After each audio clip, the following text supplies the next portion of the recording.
Nobody selling you crack. You know why? Because I never saw you before. But you are a black man like me. That's good. And it's worth something. This is Black Watch with Commanding General Yohana, the only man to lead blacks, Latinos, and Native Americans. God made man on this earth. The white man he made man. God made man.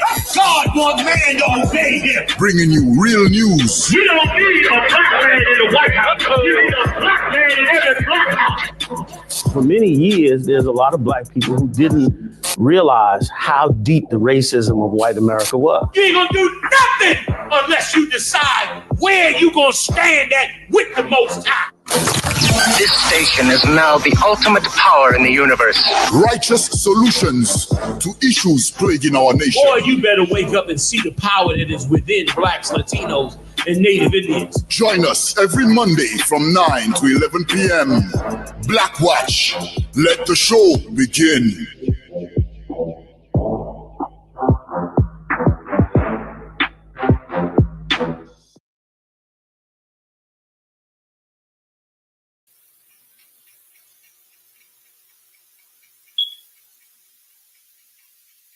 No sound, no sound, no sound.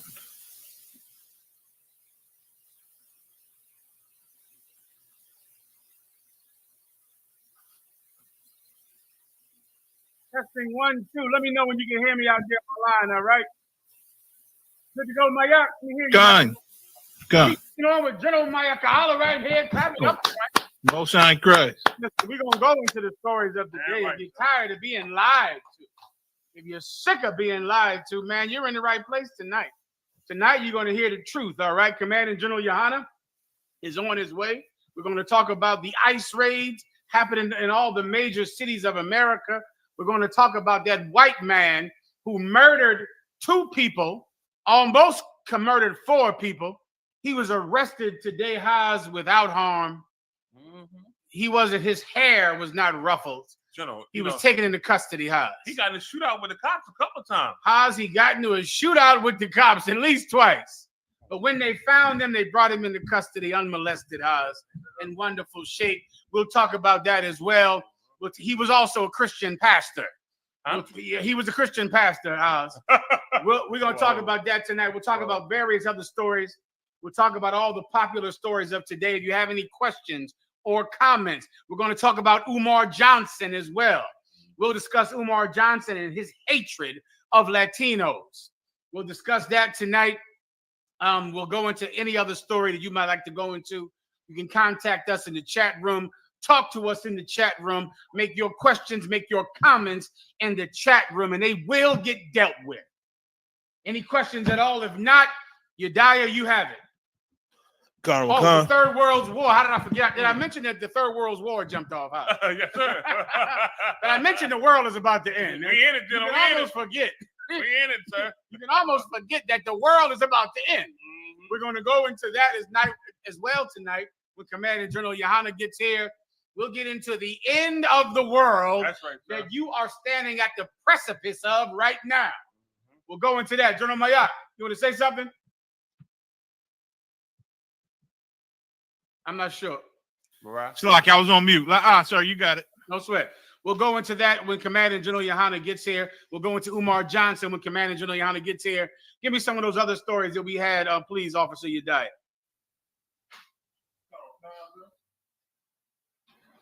Colonel McCann, mass protests against Trump across the United States as president holds military parade. Oh, did I mention that, House? I forgot. If you ever wonder why the Purple Pigs, the IUIC, march like a bunch of white men, They get it because all of them virtually were in the white man's military, and they idolize white people.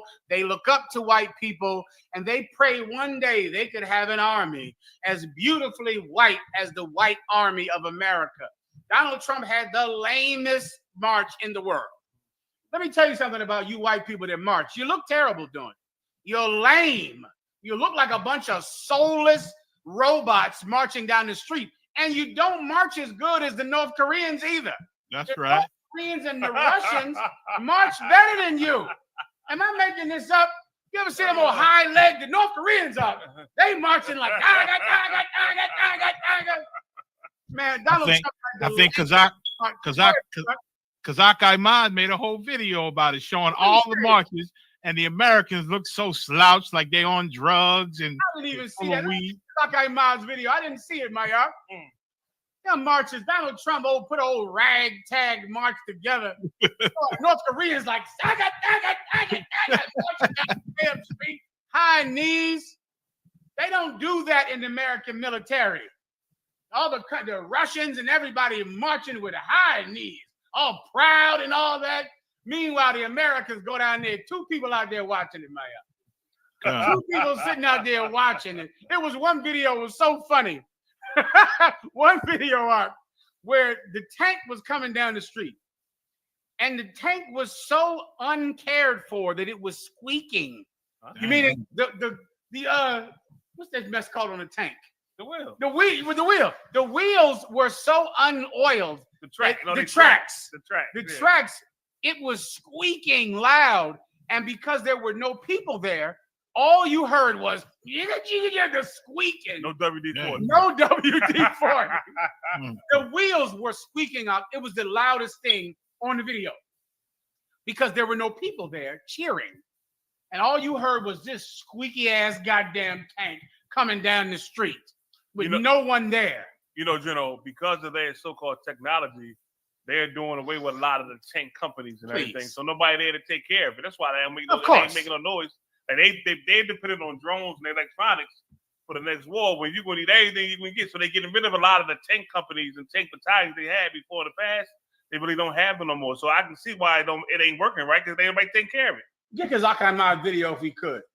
Unless we don't have it at all, tell me. I mean, what General Hazayan is saying is so profound, Doc, and that this entire parade that was held in Washington, D.C., I think they said it cost $40 million. They gave a number for it to get all those people down there, to get the tanks there and do everything. Even they had to get the road ready to take all that weight, which is not equipped to take the weight of tanks downtown Washington, D.C. I mean, I think it was $40 million. While this government complains about welfare, complains about food stamps, complains about giving aid to school lunch programs, they spent $40 million because the parade for the anniversary of the Army fell on the same date as Donald Trump's birthday. So they just spent $40 million. Play Kazak Ahmad's video, please. Well, they can hear it?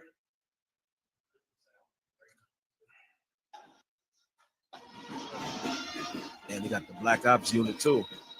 Gangster.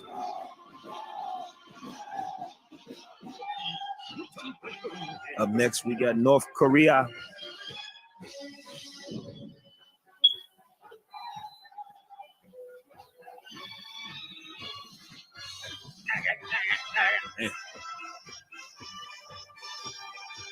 You know they ain't gonna play around with you over there. Damn, they got the Sub-Zero unit. Discipline, put together, on point.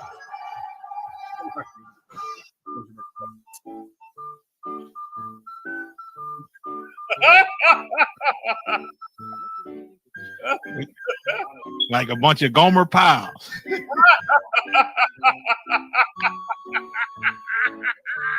What is this? What is this? You can tell they don't want to be there.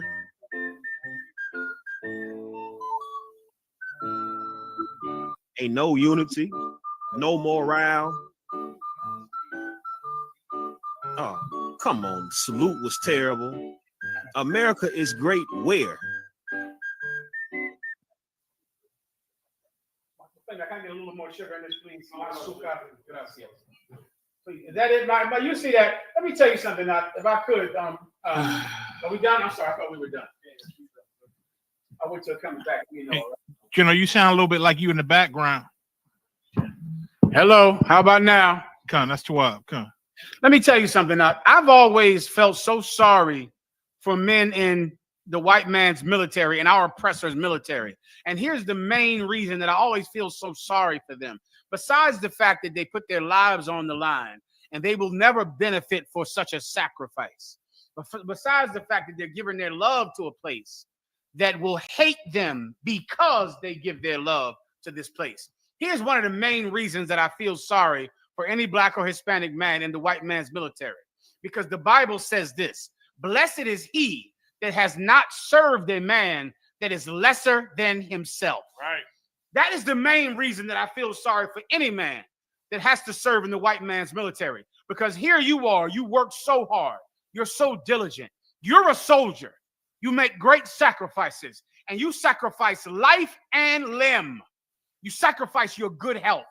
You sacrifice your legs and your body and your soul and the PSD that you're going to get because you did it. And you're doing it for a man that simply wants to celebrate his own birthday. That's all he cares about. You're serving a man who is less than you. The brothers in the white man's military, the Hispanics, you're better than Donald Trump. You're better than him.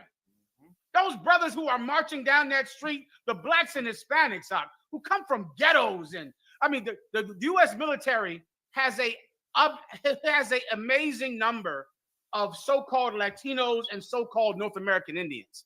I mean, a disproportionate number of them. Too many of them are in the military as compared to anywhere else. It's because these men want to serve something better than themselves. They don't want to be selfish. They want to be heroes. They want to risk their lives. They're not in there for money. You can make more money somewhere else. Yeah. If you put the amount of diligence into anything that you put into being in the Army, the Navy, the Air Force, the Marines, you could do anything in life. If you put that amount of diligence and effort into anything, you would be more of a success. Those men in the white man's military, man, they want to help somebody. They want to serve something. And they're serving a man who is not worthy of their service. Donald Trump is the worst person in the chain of command of the military. He's the worst. He's the most selfish. There's an old Irish term. It's where you say that this person is so selfish, they have to be the corpse at every funeral, the bride at every wedding, and the baby on every birthday.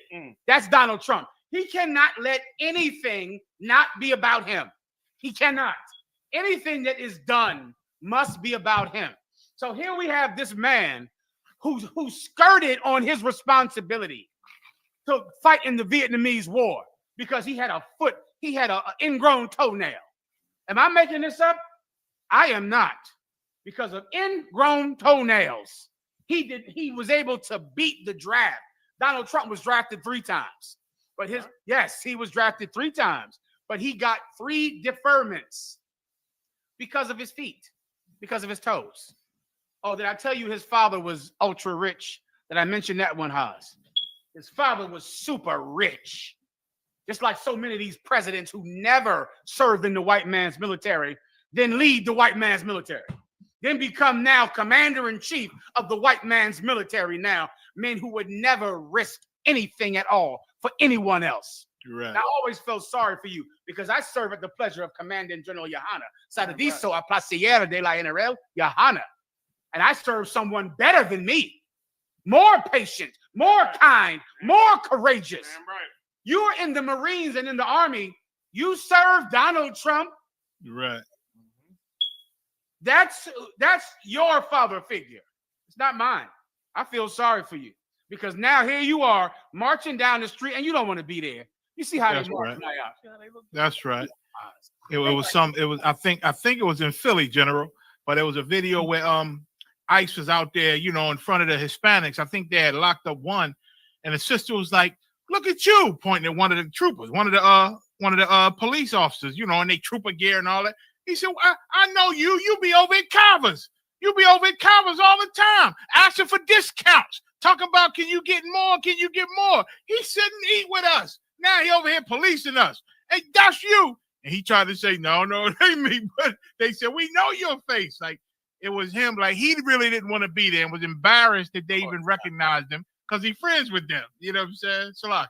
What General Malak is saying is so true. And that these brothers who are members of, who are ICE agents, they live in this community. They're Hispanic. They're Latino. They shop here. You know what a cop has to do all day? Work another job. That's what they got to do because they don't get overtime. So what are they doing? They bouncers in nightclubs. They working in all these places because they don't get the overtime. So now here they are. You a bouncer in a Hispanic nightclub. And now you an ICE agent out there beating up people. They're looking at you like, man, that's Manuel over here with that nonsense. Manuel's sitting there with a stick and a helmet like, why in the hell am I doing this? Yeah, right.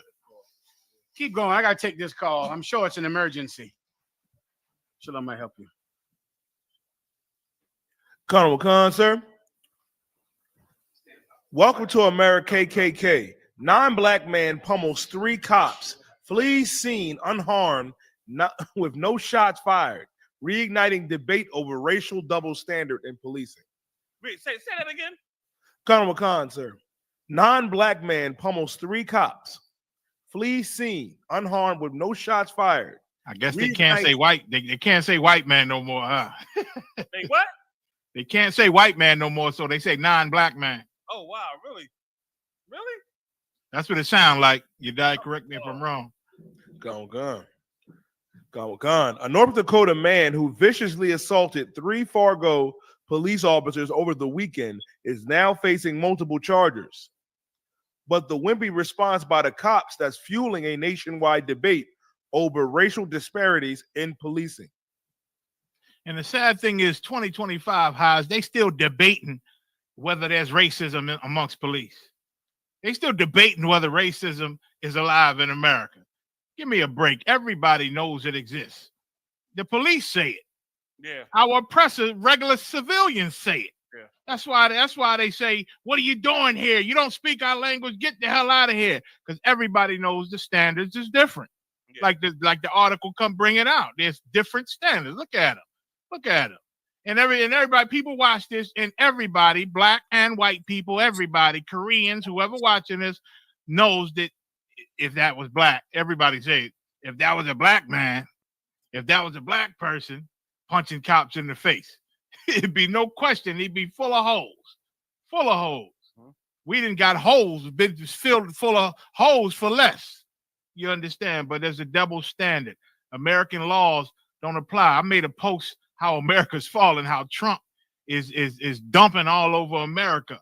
You know what I'm saying? And senators getting forced out of the damn conferences. I made a post and white people got on there mad, especially the ones that love Trump. No, America's not falling.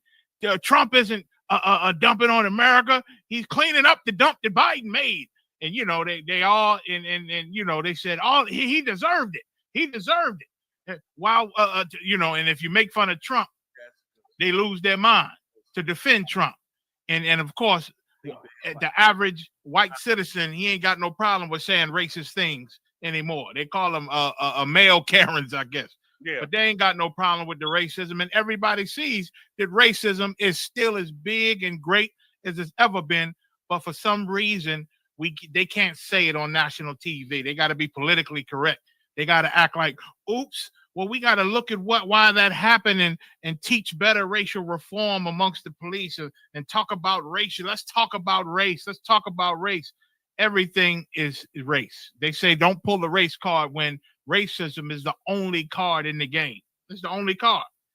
The only card. Go ahead, guys. In general, you know, race is the reason why they ain't beat this cat tail or they ain't tasing him. Of course. You know, on you know, they all to the guns, to the mace, to the taser for us. And this cat's swinging blows. He's swinging hell of a blows. Mm-hmm. This ain't the only tape. There's been many tapes coming out lately where you'll see Edomites, you know, accosting and assaulting police, and the police don't go to ground with them like how they do with us. Right. It's a big difference. If you think we lying on what we saying, right? And you saying we shooting far-fetched, what happened to Philando Castile? That young brother was legally carrying a firearm. He told the police officer that he had one. The police officer told him to Look get how it. they turning their back. How they turn their back on him after he punch him in the face. Slocky to cut you off. Slocky, go. Okay, this is just a bar fight to them. To him, he ain't no real threat because he ain't black. That would have never happened. Just like that one kid that got killed. They showed the videotape. I think it happened in Atlanta, where the cop, when he was on the ground, had his hands up. Cop said, "Get out the way," and shot him while he was on the ground with his hands up in the air. Mm-hmm. They didn't see this young man this Edomite right here as a threat, so they ain't had to fight him. They ain't had to shoot him. Yeah. They turned it back on him. This is a That's bar good. brawl to them, man. It's a bar fight. That's super spiritual. That's Oh, super this is a spiritual. bar Because they're the most dangerous thing in America. You know what I'm saying? You see that Edomite, what he did to them senators. They're the most dangerous terrorists in America, but we are scarier to them than these monsters are. You understand? It's biblical. Yeah. It's biblical. This is definitely Satan's kingdom, man. Yeah. General, can I bring out a scripture on this here? Can. Let me get that scripture, Diane. Tell me where you at. Come on, sir. The book of Ecclesiasticus, chapter 13 and verse 15. Come on. Every beast loveth his like. Every beast love his like. You understand me? They cling to themselves. And right now, you see them cling to each other. Even though they having a brawl, they fighting, they still the same people. So they cleaving to them. They getting down with them. Go ahead. Come. And every man loveth his neighbor. Every man love his what? His neighbor. Go ahead. All flesh consorteth according to kind. All flesh consort to their own kind, man. And that's what you see right here. Like how General Mayata, they turn his back to him and everything. Why? They don't really feel afraid. They like they ain't gonna lose their life. Why? That's their cat they know, man. This a bar brawl to them. This ain't nothing more than that. This ain't nothing to what man when they're gonna get hurt. It's a bar brawl. They don't see it as nothing else. That's all it is. That's how they fight. That's how they used to fight their little brother growing up. Feel like they fighting their little brother in their household, fighting one of their siblings, damn near. Yeah, that's all it is, sir. That's all it is. It ain't no more than that. You understand what I'm saying? This is a bar brawl. It ain't no threat to them. But if it was us, it wouldn't even went that long. You'd have heard clack, clack, clack, clack. It would have been done deal. Okay. And there's some more clack, clack, clacks. You understand? This is like that one time when the brother said, "Hell, I'm paraplegic. I can't get out the car." The cops still snatched him out the car, even though the brother couldn't walk, and drugged him down the street. That's the difference between them and us. Mm-hmm. And you gonna say what you want to say about us being wrong. I'm gonna tell you, you are effing lie, because I did that job for 9 years, and I saw firsthand what was going on for 9 years. So you can't tell me nothing different. You can't pull the smoke over my eyes. I didn't see it happen. There is a difference. They treat people different. Us, we are the enemy. We are the hunted. And if you show any sign of active aggression, they're going to put you down like a dog, which is what's going on with us across this earth. Listen, they right now, a war in the Middle East, and this government's fighting over in Afghanistan and Iraq. And that Middle Eastern cat in Virginia shot 2 cops and said he had a gun. They didn't treat him like they treat us. Philando Castile said, "I got a gun legally," and obeyed the cop. The cop still murdered him in front of his kid and his daughter. Mm-hmm. We wrong in what we saying? No, we not wrong. We right. We right. There's a difference, man. Every beast cleave unto his kind. Every flesh consort to his kind. Read it again for me, Yediah. Come, sir. Every beast loveth his like, Mm-hmm. and every man loveth his neighbor. Go ahead. All flesh consorteth according to kind, and a man will cleave to his like. A man will cleave to his like. He'll cleave to the one that's just like him. That's what's going on now. You see it. That's why you see them. They fighting him, right? But they ain't really trying to come at this cat. Even though he's throwing blows, him gonna go to jail, XYZ. They ain't really trying to hurt him. And then he get away and run. He can't even run. It's crazy. He's running so slow. You understand what I'm saying? Like this is a bar fight for them, man. This ain't nothing, man. It's a bar fight. But if that had been one of us, we'd have been dead. Breonna Hawkins, that sister that had that no-knock warrant and went to the wrong house, The wrong apartment. They murdered her and that boy in there. Well, the guy didn't die, did he? The brother survived, but the sister got murdered. That's how they treat us. And you better understand the difference. We ain't the same. We are not the same. They got a love for themselves, they kind more than what they have for us, man. That's it, something. No sweat. You got it, you die. Khan Wakan, sir. Khan Wakan. Can she get additional time for racism? White woman who lied about 2 black men attacking her on Michigan Trail arrested for making false police report. Reed, they lied. They arrested her, huh? Go ahead. Come. St. John's, Michigan police on Thursday arrested a 20-year-old woman who 3 days earlier claimed she was the victim of an attack on a popular walking trail, the Lansing State Journal reports. Madison McKenzie Wright faces 2 felony charges of a false report of a felony, says St. John police, who determined her story did not align with the evidence accumulated to substantiate her statements. So she was on. Did she call the police? No, sir, he's in the back. Got the Matah.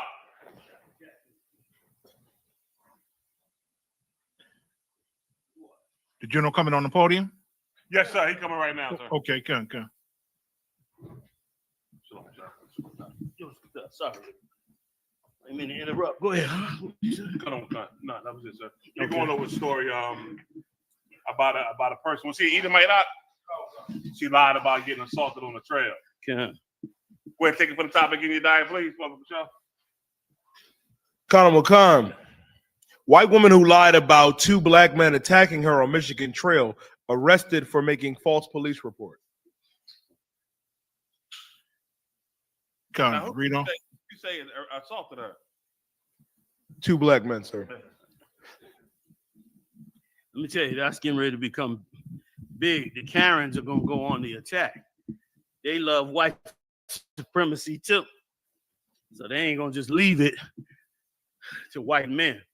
They're going to get on board with the white supremacy also and be trying to lie on you. No, you cannot be a dummy in 2025 and 26. They're trying to end Black America by 2027. That's the day they want to end it totally. So, and the reason for that is that gives them 2 years to work on the big bill that Trump has where he can eliminate birthright citizenship. The only reason they ain't moved on the tribe of Judah yet, blacks in this country, is because they got citizenship. But the minute, if they're allowed to get that birthright citizenship clip, they're coming for the jugular vein. I really appreciate it. Thank you. You know what I'm saying? They coming for the jugular vein.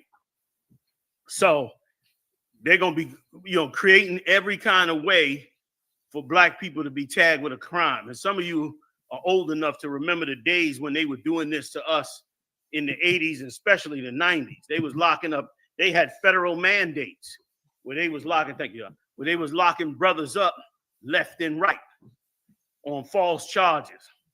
You're going to have to face that you no longer a part of America. You never was. You was never meant to be. Salaki, General, you were going to say something? Go ahead, please. Salaki. Yeah, I thought you were saying something, General. No, I'll wait till you're done, General. Okay, real quick, that you was never a part of this place. We've been saying this for many years. You never were a part of this place. You was only brought here for punishment. That punishment is now getting ready to come to an end.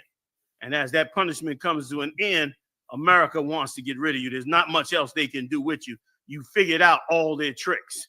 You see them clearly in the dark. And so now they want to make a move on you. But they can't make a move on you before the Lord delivers you out of here. Salakia. I'm done. Thank you, General. And that's why in the laws, that's why they keep saying, are there 2 different laws in America? Yes. There's a law for its citizens who took over our oppressor, and there's a law for the slaves. We came here to be slaves as a punishment from our God, and that's what we are. I know you got a job and you're paying your bills, but you're still a slave. That's why they're able to take your life with impunity. 9 times out of 10, they never get caught. And these Karens, 9 times out of 10, they ain't even going to jail for their racism. Yeah. The one woman called did the racist mess to a little baby, a baby black boy in the park, and she raised damn near $1 million. They gave her $1 million to beat it because the court system and these laws in America, it works for them. But it does not work for us because we are the slaves. And when you walk into that courtroom, it's like a slave is in here now. Yeah. And now you get treated like a slave. The decisions is all up to the judge or some jury that's still looking at you like a slave. You understand? Yeah. So she gonna go to court. That's why black people, they tell our lawyers, tell us, man, take this deal. If it go to trial, you're gonna get even more time. That's our life. If we feel we innocent and we think we got proof and we know we didn't do it, if we go to a trial to fight it, to prove ourselves, we look down upon, and the judge gonna hit us with the book. You gonna get, they call it football, football years, 25 to 40. You know what I'm saying? When our oppressor, he go into that courtroom and he know I'm innocent. I don't plead guilty. They don't take no deals. They take it to trial. And if they lose, they coming back on appeal because the lawyer's setting up the appeal in the first trial. And they're going to end up getting some slap on the wrist. And this is how the justice system worked for us. Don't you go in there trying to do that. Right. Don't you go in there. That's why General Yohana told you stupid. I think last week, General, you just said the scriptures say, agree with your adversary quickly when thou art in the way. That's you right. Arguing with a police officer about your rights and your ID, and you ain't got to answer questions, and I ain't got to till he break your window and break your jaw and put a bullet in you. While you arguing about your rights and your citizenship, man, you better shut your mouth, show the oppressor your ID, and make it home. That's it. Put your hands on the steering wheel. I yield, sir. Come on. Go ahead. Slow. No, go ahead. You died. Let me get Baruch 4:25 real fast. To back up what Commander Yohana Jeremiah said. You better understand why you're here and what's going on and what your plight here.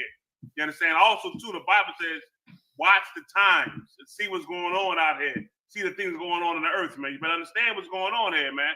And the only way you can do this is become to the ISUPK, man, and learn these scriptures, these philosophy, these doctrines, all right? Let me know when you got it, brother. Baruch 4:25. Come, the book of Baruch, chapter 4, and verse 25. My children suffer patiently. The Lord says, suffer patiently, man. Go ahead. Khan, the wrath that has come upon you. Go ahead. From God. For thy enemy have persecuted thee. That's what's going on right now. We're being persecuted in the streets, in this land called America. Asherah. This is where we at. We're being persecuted. The Lord said, be patient, though. Suffer patiently. Go ahead. Khan, sir. But shortly thou shalt. But shortly. But what? But shortly. That time is coming right now. But shortly. Go ahead. Thou shalt see his destruction. We shall see what? His destruction. We shall see the destruction of the enemy, man. That's what's happening now. Yes, sir. Slock, yes, sir. Come on. No, go ahead. Keep on reading. Khan. And shall tread upon his neck. And we're going to tread upon his neck when our king returns. You understand? That's what's going to happen. Read. Keep on reading. One more scripture. Khan, verse 26. My delicate ones, have ye gone rough ways, and were taken away as flock caught of the enemies. Go ahead. Verse 27. Be of good comfort, Be of good comfort, man. What does that mean, be of good comfort, man? You know how you're going to be of good comfort when you get into this truth? Learn your history and your heritage. Learn the prophecies of what's supposed to happen and what's coming in the future. That's how you're going to be of good comfort. You understand me? You understand the times and the signs of the times that's going on right now. Read. Khan, oh my children, and cry unto God. And cry unto the Bible, man. Whenever we cry to the Most High and went to him to deliver us, we get right with him. Like the Bible says in Chronicles. When we face the east, when we stop sinning, do what he say do, face the east, praise the Lord, cry to the Most High, he come deliver us. You understand? That's what we got to do to now. That's what we got to do now, y'all. That's our plight now. Go ahead. Khan. For ye shall be remembered of him that brought these things upon you. You understand me? Go ahead. Verse 28. Last one. Come. For as it was your mind to go astray from God. It's up to you. You don't want to go ahead and eat pork, shrimp, crab, and lobster, right? You don't want to go ahead and celebrate these so-called high holy days that our oppressor got, and all them days that he's celebrating, all those holidays and everything. It's in your mind to go away from the Lord. Those days not in the Bible, man. Easter not in the Bible. Christmas not in the Bible. Memorial Day not in the Bible. What's in the Bible? Hanukkah, Feast of Tabernacles, Feast of Purim, Feast of Dedication. You understand? That's in the Bible. Passover, it's in the Bible. Go ahead. Khan, sir. So being returned, seek him 10 times more. Seek the Most High 10 times more, man. You understand? Really put your spirit into getting back into the truth, getting back to what your heritage was, man. If you're a so-called Black, Hispanic, Native Indian, you are part of the 12 tribes of the nation of Israel. That's your bloodline heritage from right here all the way back to Abraham, Isaac, and Jacob. You understand? Back to Adam. That's your heritage. Seek that. And when you seek it 10 times more than what you ever saw anything in your life. Next story, that. So just to run the cap on the whole story, make sure we walk circumspect. Keep your eye on these devils, man. Mm-hmm. Don't just go to sleep on them.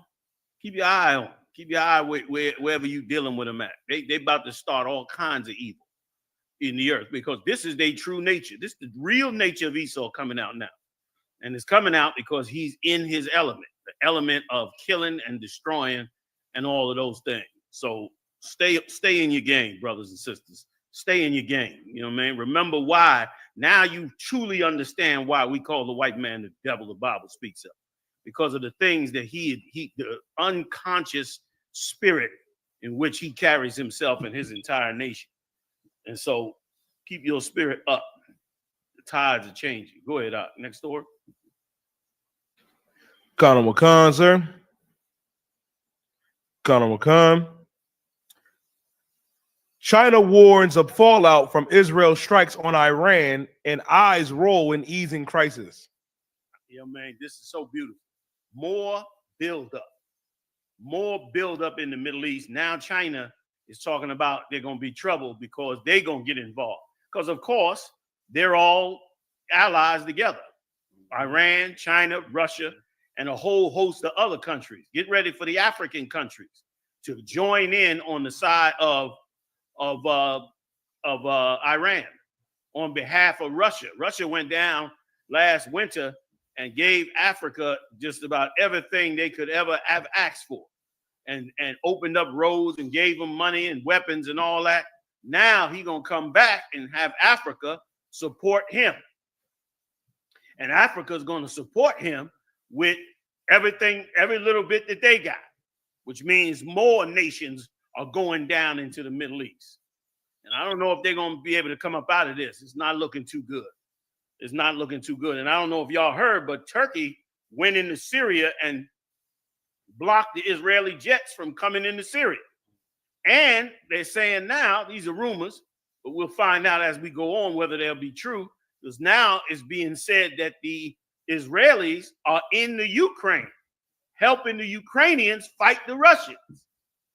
So everybody's getting into this. And on top of that, the Saudi Arabian air base went on high alert this morning. And this is not a rumor. This is firsthand news we received from the brothers. A brother in the school has a daughter at that base. She called and said, we on high alert because of the possible imminent attack by the Iranians. Now, it didn't go down. We haven't heard it, but they went on alert, so it must have been some threat. That Middle East now, brother, is a powder cake. Another rumor that's out, which we'll see if it's true. He said that an unknown jet flew inside of Israel, dropped a bomb, and flew back out. And they can't identify what the jet is, who the jet is, how it got inside, how it got back out.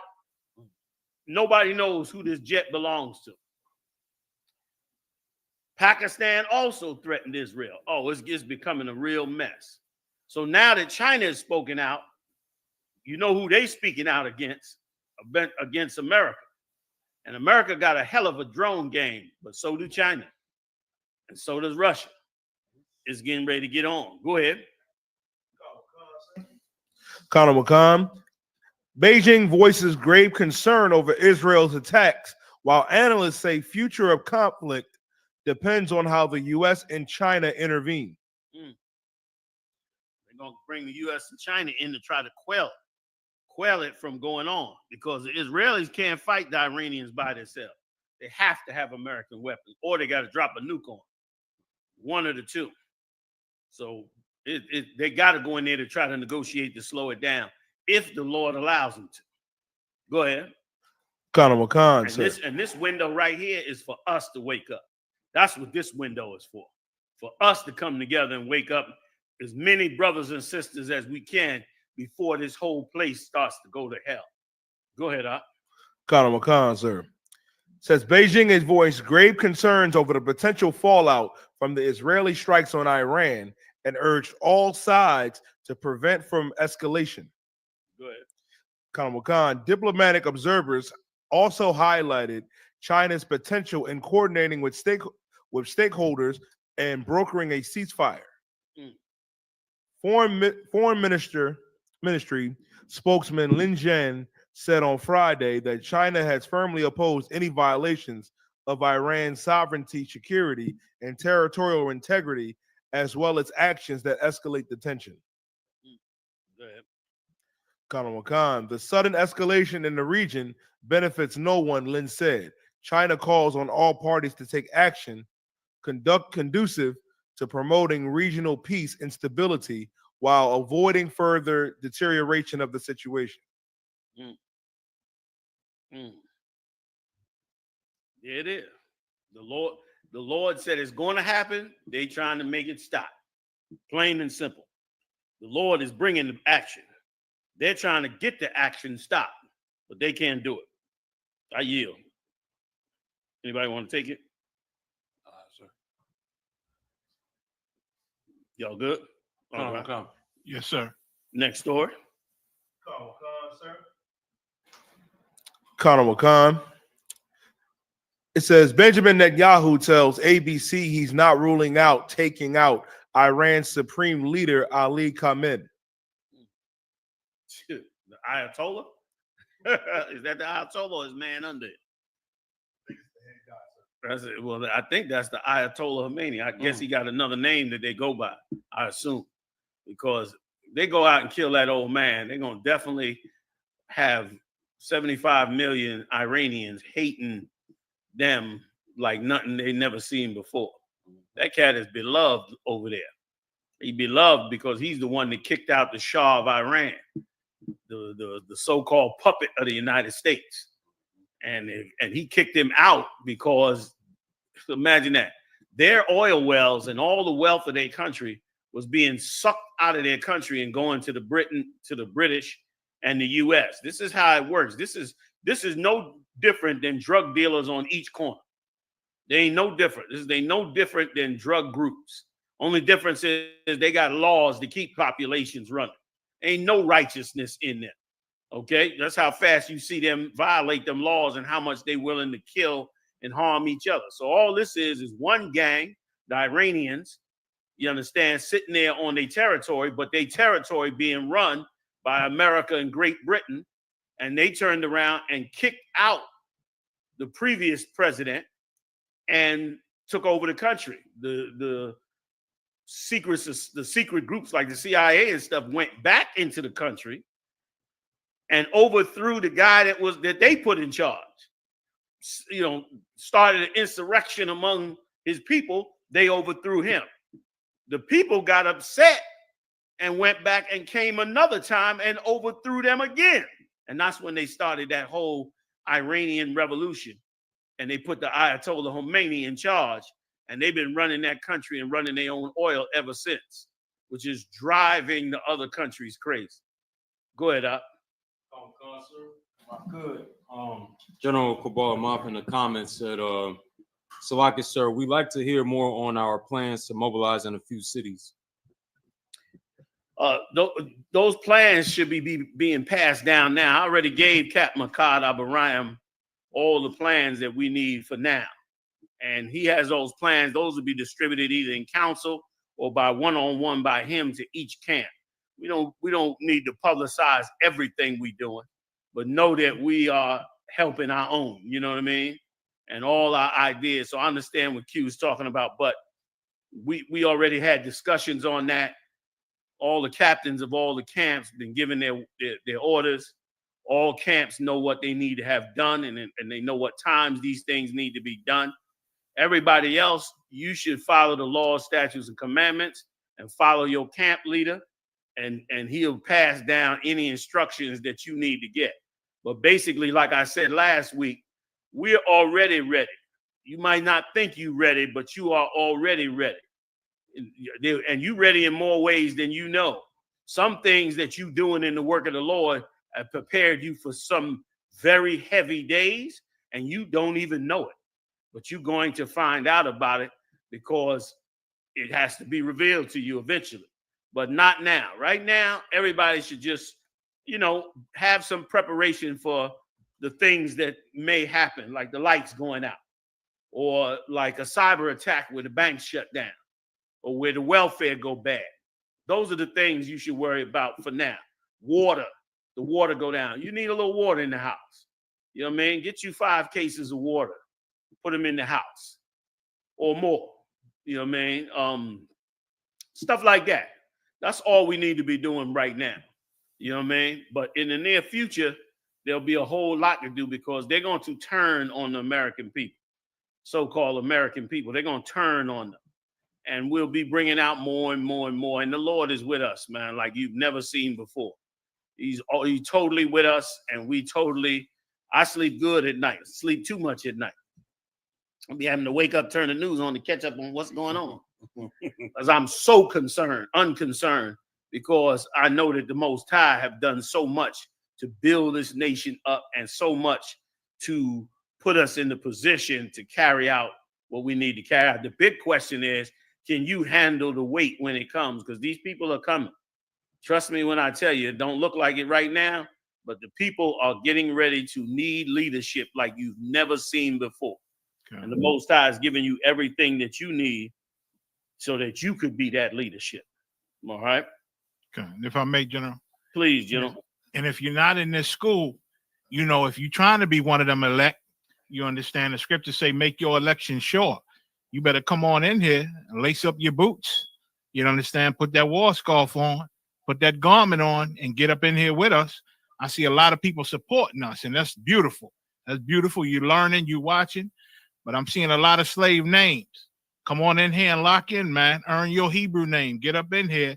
So when things do get hot, because it's going to get hot, it's going to get hot. That's money in the bank. You know what I'm saying? That's, you can count on that. It's going to get hot, but when it get hot, you better be locked in to get your orders. You understand? I yield, sir. If I could read one scripture on it, yeah, man. So many good ones right here. I'm gonna do 146:5 on down if y'all don't mind. Y'all can jump in anytime y'all ready. All right, that's a good point you brought up, General Maya. Like now's the time. It's time to be sober-minded now. It's time to come into the work of the Lord. It's time to get serious. If you've been on the sidelines, no problem. Just get your act together. Come on in. Lay up your folly ground is what the Lord said through the prophets. Lay up that ground that you laying. There's things that you shouldn't be doing. Lay those things up, man. You know what I mean? And now start to walk right with the Most High.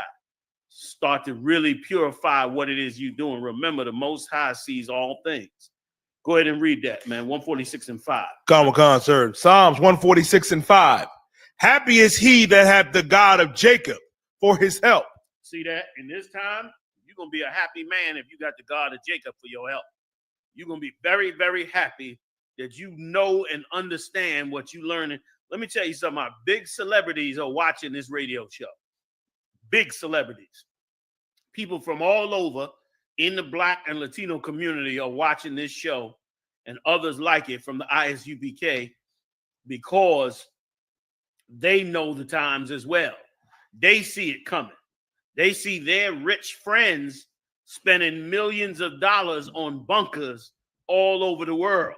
So they know that their friends know things that the rest of the public does not know. And as they're watching them, they start to realize I better start getting sober-minded also. And they starting to listen to the truth. Let's read on. Go ahead. Colonel Wakan, sir. Whose hope is in the Lord his God. Right. Your hope got to be in the Lord power, the Most High. That's where your hope got to be. Your hope and your faith. It's got to be in him. You got to, this is the hardest task. The other nations can't do this. Only we could do this. We're the only nation that can believe in the invisible power and carry out his will right here in the earth on to the end.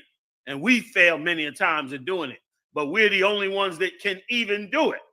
Everybody else got to go build them a statue, a rock, a cross, or something, or find a man and turn him into a god. Nobody else can believe in the invisible God. And if I get a chance, I know we got other scriptures to bring in, but I won't bring in the scripture on the ant. Because the ant scripture is the one to have these days. But anyway, we'll come back to it. Read. A couple more of these, I'll get up off of y'all. Khan, verse 6, which made heaven and earth. Go ahead. The sea and all therein is. Right. This place is not just random. This place is run by the Most High. He made the sea. He stops the sea at the end of the ocean. Now, everybody's in here trying to do what they ought not to be doing and is making it look like this is a free-for-all place of chaos. It is not. We are on a timeline to the end of this world and the beginning of the world that comes after. And the biblical prophecies in the Bible have been saying it for 5,000 years. Everybody has ignored that blacks, Latinos, and Native Indians are the people that this Bible has been talking about. Now's the time to step up and stand with the Most High, regardless of what somebody else is saying. We serve your white God. We serve your Arab God. We serve your Chinese God. We serve your demigods. We serve your statues and stones and crystals and voodoo and all your gods. We did it all in our ignorance. All of it failed us, even to this time, to the end. Well, guess what? Now we serve the nigger God. That's who we serve now. Yahweh is his name. And brother, we stand on that and watch the Most High work on your behalf. Read on. Tell them where you at. Colonel Khan, sir. The book of Psalms, chapter 146 and verse 6 in the end, which keepeth truth forever. He keepeth the truth forever, meaning he laid out this prophecy and told us in the Bible and the world, according to these scriptures, what the world was going to be, how it was going to play out.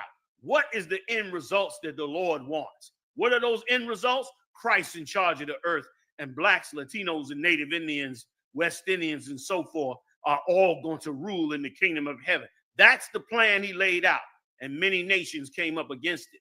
Many nations had their will, especially when they caught us when we broke them laws. But guess what? That time is over now. They got to deal with it now. That time is up. Okay? Go ahead. Khan, sir. So that truth will be kept forever. Go ahead. Khan, sir, verse 7, which executed judgment for the oppressed, which giveth. Read that again. Khan, People sir. don't understand this. They think things just go as normal. We spent 430 years in Egypt. But brother, 430th year, we saw the Most High do what nobody expected him to do, to go get the poor. Go ahead. Khan, sir. Real quick. Khan, which executed judgment for the oppressed, which giveth food to the hungry. The Lord looseth the prisoners. That's right. This is the day that you living in now. Put your head up high, man. You living in a day where you getting ready, where the prisoner is about to get released from the whole entire kingdom while this kingdom falls. Go ahead. Khan, sir, verse 8. The Lord openeth the eyes of the blind. That's what you're dealing with now. Like Q brought up the question, what are we to do going forward? Your eyes are being opened. And let me tell you, man, something, man. This is a little bit halfway personal with me. People disparaged us for years about putting this truth out. What y'all niggas doing? Y'all standing on the corner. You not doing nothing. We got this group and that group, and we doing this program and that program, but we stuck with the Most High in Christ. And let me tell you something else. Because we stuck with the Most High, guess what we did? We raised up men. And guess what them men did? They raised up women. And they had them women teach them children. And now brothers and sisters is standing on their feet. You got niggas out here trying to talk about we gonna open a school. We're going to open a school. You're going to open a school for children. You done forgot the parents that's over these children. How you going to go teach the children and you ain't teaching the parents? Right or wrong, Muhammad? Right or wrong, huh? Maya, you're going to teach the children and the hell with the parents. They too difficult to teach. They too old to teach. Nah, they're the Lord's chosen people. We started from the head of the household and worked our way down, and Brother Israel have done a magnificent job with it. You need to come into UPK and see for yourself. Go ahead. Sir. Kanawakan. The Lord raiseth them that are bowed down. Right. You've been bowed down in this kingdom, and they trying to bow you down again. That's why it's dumb as hell. I'll leave that alone till we get to the story. But you've been bowed down. But the Lord gonna raise you up. Come on, two more real quick. Kanawakan, sir. The Lord loveth the righteous. The Lord preserveth the strangers. He have revealed the fatherless and widow. That's right. He gonna take all that off of you, man. The fatherless and the widow. And you've been fatherless. You done followed every other god in this earth. Gave so much praise and recognition to these gods, especially that white Jesus. That white Jesus, boy, he's still reigning supreme in the black community. He still gets 350,000 abortions, Muhammad, every year. That white Jesus, he commands power in the Negro community, the Latino community, the West Indian, especially the West Indian community. Oh my God. He reigns full in the tribe of Issachar. That white Jesus reigns supreme.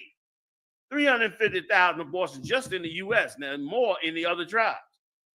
Okay? Outside the U.S. All the killing and torturing and murdering, the hatred of one another, all of that. He reigns supreme. I ain't never met a more violent, vile human being than Christians, man. And big shout out to Cat Williams. Can we give up one for Cat? Y'all heard about it? Cat Williams, brother, we got up on one of those podcasts, one of them shows. And brother, he went in on Joel Osteen. You got to see the tape. I mean, he tore that boy out the frame. He broke down every evil thing this cat did, and especially went into what he said, what he did to the brothers and sisters in Houston, and quoted scriptures on it. Quoted scriptures on that rotten ass bastard. Like Christianity, man, that had power over blacks and Latinos like you've never seen before. Okay, let me finish 8. You dying? I'm gonna get off it. Let the brothers do their thing. 9 rather. Khan, sir. But the way of the wicked he turneth upside down. You see that? The way of the wicked goes one way. He turns it upside down. And that's the time we living in now. Thanks be to the Most High. Okay, I yield. I'm done. Damn right. No sign crap. But yeah, he went in on them. And now's the time for them celebrities to do that. Like what he did was right. He used his platform and his power, and he went in on this cat. This cat black women been making this cat rich for years. You know what I'm saying? And finally, somebody who had a big enough voice got up and told everybody what a rotten piece of garbage this cat is, man. Okay? I yield. That's it on that story, y'all. Let's move on. Keep going. You can leave out the ones we left out if they still on that list. We just go with the ones we went.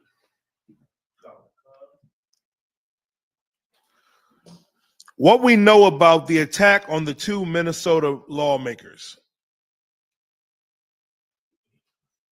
No, I don't need it. Go ahead. Conor McCon, sir. Conor McCon. On Saturday, 2 state lawmakers from Minnesota were gunned down in their homes in what Governor Tim Walz called a political motivated assassination attempt.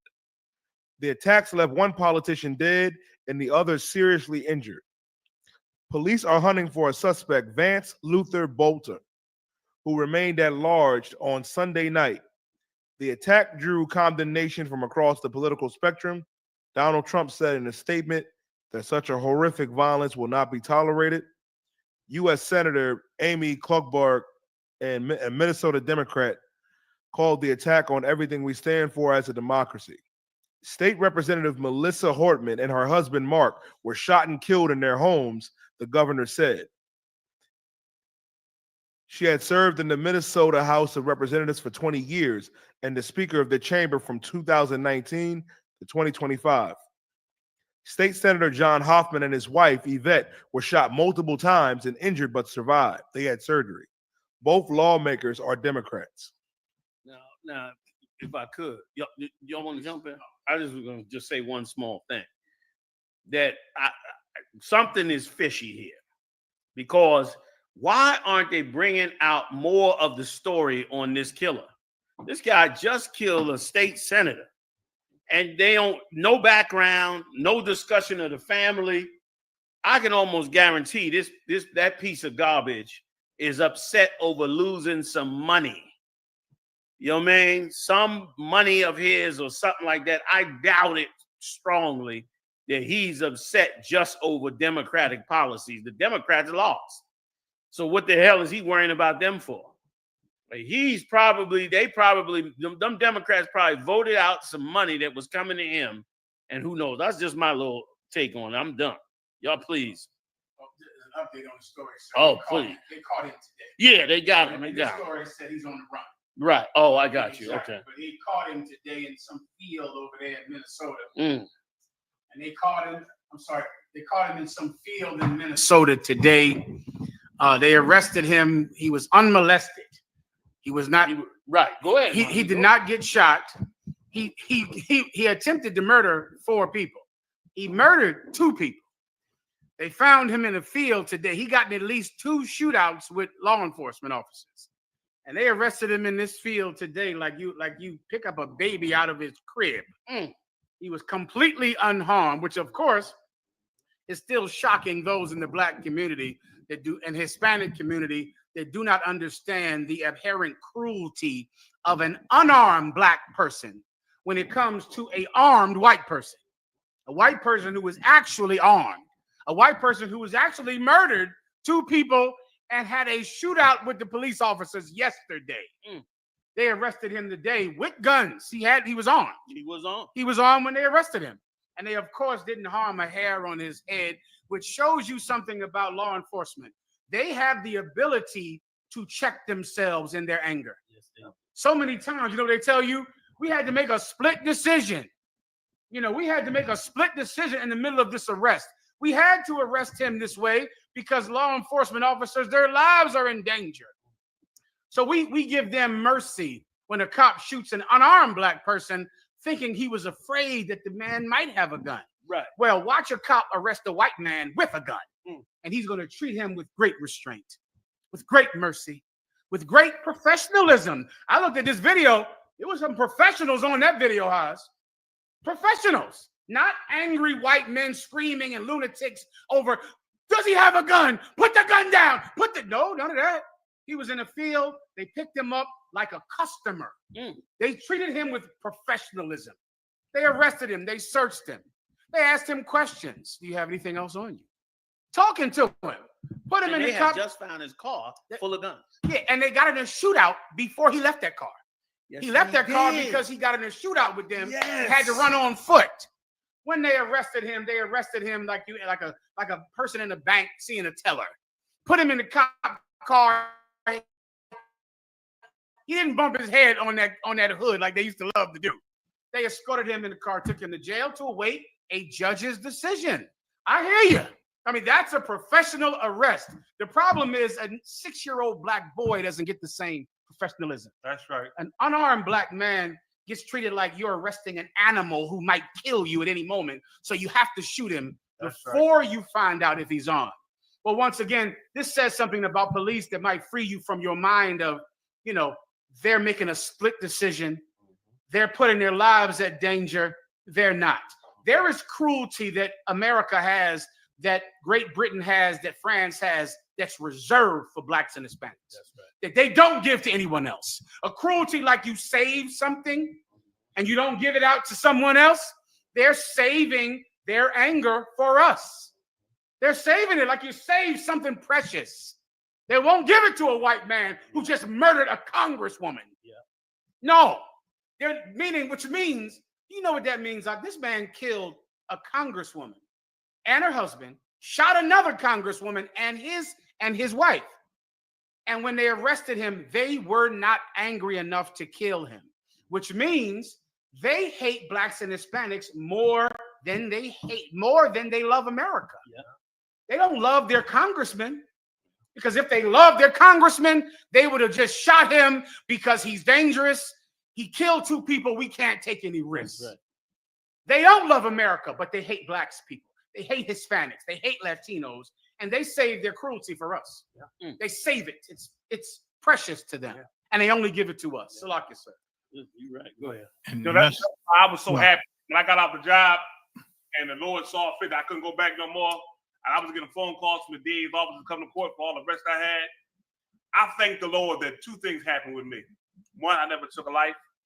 Amen. And the life I was going to take was going to be one of my own kind. And that's what I was encountering, right? Damn right. I always, the class we had in class, my brotherhood, always thought twice before I put my finger on that trigger. Bullet come out, you can't call it back. Like, I'm not going to always go for the trigger. Mm-hmm. Couple instances. Mm-hmm. So I thank the Lord I never took a life of one of my own. And the brothers who got a second chance because I didn't go to court, I pray they took advantage of it. Because I had a lot of cases. They got to the point to where the DA started calling me personally. They didn't call the job no more. They started calling me like, yo, you need to come to court. You got this case, that case. That's this. My lawyer's name is so and so. You call him. Mm-hmm. You got to deal with him. You can't call me directly no more. Then I'm not on that job no more. There you go. Because of what happened. You know what I mean? Yeah. And I thank the Lord because of that. Damn, give him a hand. You know what I'm saying? And let me tell y'all something. The reason why that happened with me was because I ran into some men. And damn 7-Eleven. That was Commander Junior Honda, General Hyman, General Yacht. And from there, classes, teaching, street speakings, the whole 9. That changed my life. It took me from out of that world of the blue everything, to now the truth and brothers, and have mercy on your brothers. Yeah. The same way they had mercy on this cat right here, I was having mercy on. And listen, you know what's crazy, General? Mm-hmm. I'm gonna say it. And a lot of you cops out there, y'all know it. A lot of cats in the military, you know it. A lot of you are afraid because you spend so much time in it. You know, when you start giving your people breaks, they look at you different. I got pulled to the office a couple of times because my numbers went down. You understand? Now, I was still getting part 1s. You know what I mean? Getting guns and felonies, getting guns and drugs. Mm-hmm. But I wasn't stopping every car. I wasn't towing cars. I wasn't doing a bunch of things. I wasn't messing with people. I stopped almost all that. Man, y'all get out of here. Go. I got pulled in the office specifically and said, your numbers are down. What's going on? But that happened. You understand? That happened to me a couple of times. So I thank the Lord for what he did, man. And y'all out there, the reason why I say it is because you can come out of that world and you can change. Yeah. You ain't got to follow what they say follow. You ain't got to be down with the status quo. You can live a different life. Even if you decide to stay on that job, do things the right way. The right and honest way. You understand? Because guess what? They doing it for their own kind. Without a doubt. What you do for yours. And if I could, and they're going to try to get rid of you on them jobs now for sure. For sure, they got to get rid of black cops because of how heinous they want to come down on blacks and Latinos. Yeah. So it was a blessing the Lord got you out early because you did a whole lot of work in here that could have been done that you could have wasted time doing out there. You know what I mean? Instead, you actually got it done in here. Brakatha Yahweh Shem Yahushua. You know what I'm saying? And the same, and the same with the future. You brothers that's out there that's in law enforcement, you know what I mean? Don't think you got to stay in law enforcement to stay safe. Come up out of that, man. Come up out of that, man. If you feel the vibe to get up out of there, come up out of there and start to walk in the law, statutes, and commandments of the Most High, because they're going to put the pressure. There was pressure. Get me right on this. There was plenty of pressure on black cops, even when there was nothing going on out here. When the Democrats was running everything and all that, black cops was still being pressured by the white establishment of the police force, trying to put pressure on them and lower them. You understand? And not make them equal or rise them up. They had to have affirmative action to get black police officers to get the same position that white police officers got. So they tell you working in a straight up racist operation, even though you trying to be a cop, you working under a whole racist organization. You gonna say something? No, I'm listening. You know what I'm saying? Under a whole racist organization. So, but now is the time to put that time in this nation. Like it, get the brainwashing out your mind that you cannot help your nation, that you can't build your nation, that you can't secure your nation. I'm gonna hit you with something. That brainwashing is gonna allow you to allow your own nation to be destroyed. You're gonna sit on the sidelines and say ain't nothing we could do, or we got to step back, and that's gonna get black people killed, Latinos, Native Indians killed. You have to get in it. You're supposed to get in it like it's your obligation. Like if I don't get in it, you know, people are not gonna get the help that they're supposed to get because I didn't do my part. White people do that for themselves all the time, but us, we don't have that spirit yet. We getting a little bit of it, but we haven't gotten it where it's supposed to be, where it's got to become our obligation. And them prophets back then, it was their obligation. They didn't even want to, Jonah didn't want to go talk to nobody. You understand? When they came to see John in the wilderness, John said, "Who the hell sent you out here?" John cursed them out like, "What you doing here? Who sent you here? Like who woke you up to the truth?" He didn't even want them in the truth. He wanted to leave them out there. And that's the pain of how wicked we become against ourselves. You got to fight them forces, man, and come up in here and be a part of your people. I yield. Can I say one thing, sir? And if I can, sorry, please.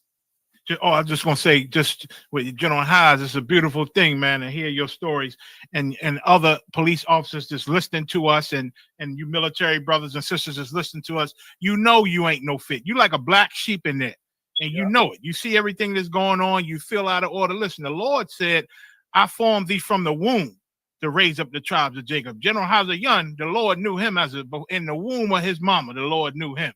So of course he joined in that system and see the evil that they doing, and he just don't fit, and he know it. And a lot of you know you don't fit in these arenas. It's my job. I gotta do it. It's my job. But you know it don't fit in your spirit, man.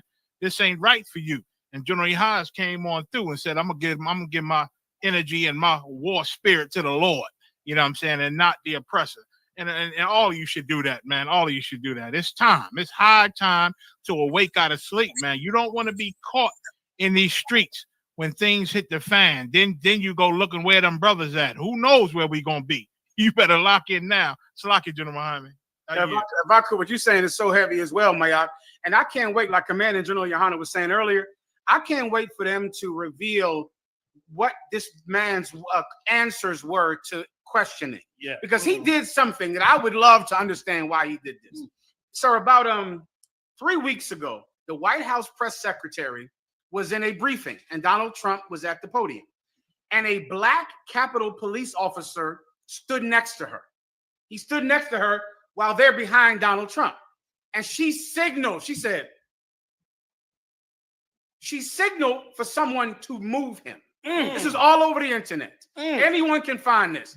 It's on camera where she's standing next to this black police officer, and she said, and he said, he looked up and someone pointed at him and told him to move. And he moved away from her and got off camera. It was on the news every day that she made this man move because she did not want to stand next to a black cop. Yesterday, a white man who wanted to impersonate a cop and wanted a congressman to open the door for him. He went out and got a mask. Well, then I wonder, why didn't he get a black mask? Right. Like, meaning, if I'm wearing a mask to disguise myself, like me as a black person, if I wanted to disguise myself, I would get a white mask. It just seems logical to me, like, I don't want them to know who I am. Right. I want to commit a heinous crime. Right. So I would get a white mask. A white man went and got a white mask. He got one of those realistic face masks of another white man's face. Yeah.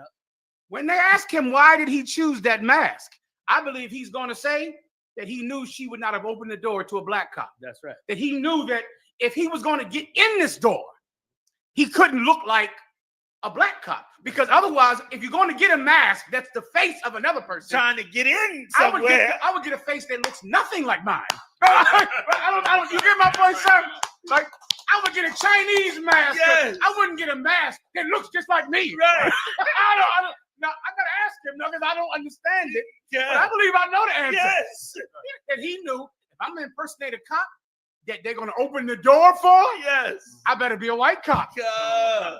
And now here we go. You're gonna see things like that where people are not gonna trust that white face in a second. That's right. Brock is like, how long? That's all I hey, let me just answer Pilot J, y'all. Pilot J, I think it's Pilot J. Pilot J, you said y'all advising anyone to quit their jobs, whether they work in law enforcement or not, is so dumb. Your listening comprehension, Jay, is really, really bad. Because I didn't say for anyone to quit their job. What I said was, if you in law enforcement, you should get another job. I didn't say you should just quit your job and now have no job. And let me tell you something else too. I feel sorry for black people for this reason. We have been a slave so long, and we are so afraid to not have a job. We so afraid to walk away from a job. Like, when the days when I did get a job, I got the job knowing this is going to be over. If it lasts 6 months, a year, black people getting fired. Now, listen, these companies are going to fire you wholesale. We got a story coming up where, was it a story or did a brother, I think, matter of fact, so much stories coming in. A brother in Chicago, one of the officers in Chicago, works for a company, manufactures things. The company told him, because he got a little position, told him, in the next few days, we're going to fire all of the Haitian staff in this company because of Donald Trump's executive order. They're going to fire all the Haitians. They got hundreds of Haitians working for them. They're going to fire all the Haitians. I got bad news for you. You got to wake up and smell the coffee. Black people are going to get fired wholesale like that too. They fired 120,000 people in Washington, D.C. when Elon Musk was going through there. You know how many people that is in little Washington, D.C.? 120,000. I had brothers calling me saying, listen, man, I might get clipped. They doing this and they doing that and they doing this. And brothers was like, it was all over DC. They were firing people. If you too scared to get fired, you better get your head right now, because you going to get fired in many cases. You are being evicted from America. You need to recognize that. You are being evicted. That's what's going on. Donald Trump is erasing Black America from the record and from everything else. And if I could add to what Muhammad was bringing out, part of the reason, General, that she moved that black cat, part of it was her own racism. But one major reason she did it is because with the way the Trump administration is going, they can't have a black face behind them. Remember, they trying to get the black out. Right or wrong. Right. They want the black out. They can't have him giving a speech and there's a black person behind him, because his whole policy is about getting rid of blacks. Right. Taking them out the military, taking them off of the websites, wiping out the historical books on blacks. You can't see the writing on the wall. You're being evicted. That's what's going on. And then here's the worst part. It's going to be a Holocaust, because after these jobs get lost, guess what's coming next? Now you can't pay your mortgages. So now them houses and mortgages going all go into default. All that Fannie Mae and Freddie Mac mortgages, they going in default because you ain't gonna be able to pay the mortgage.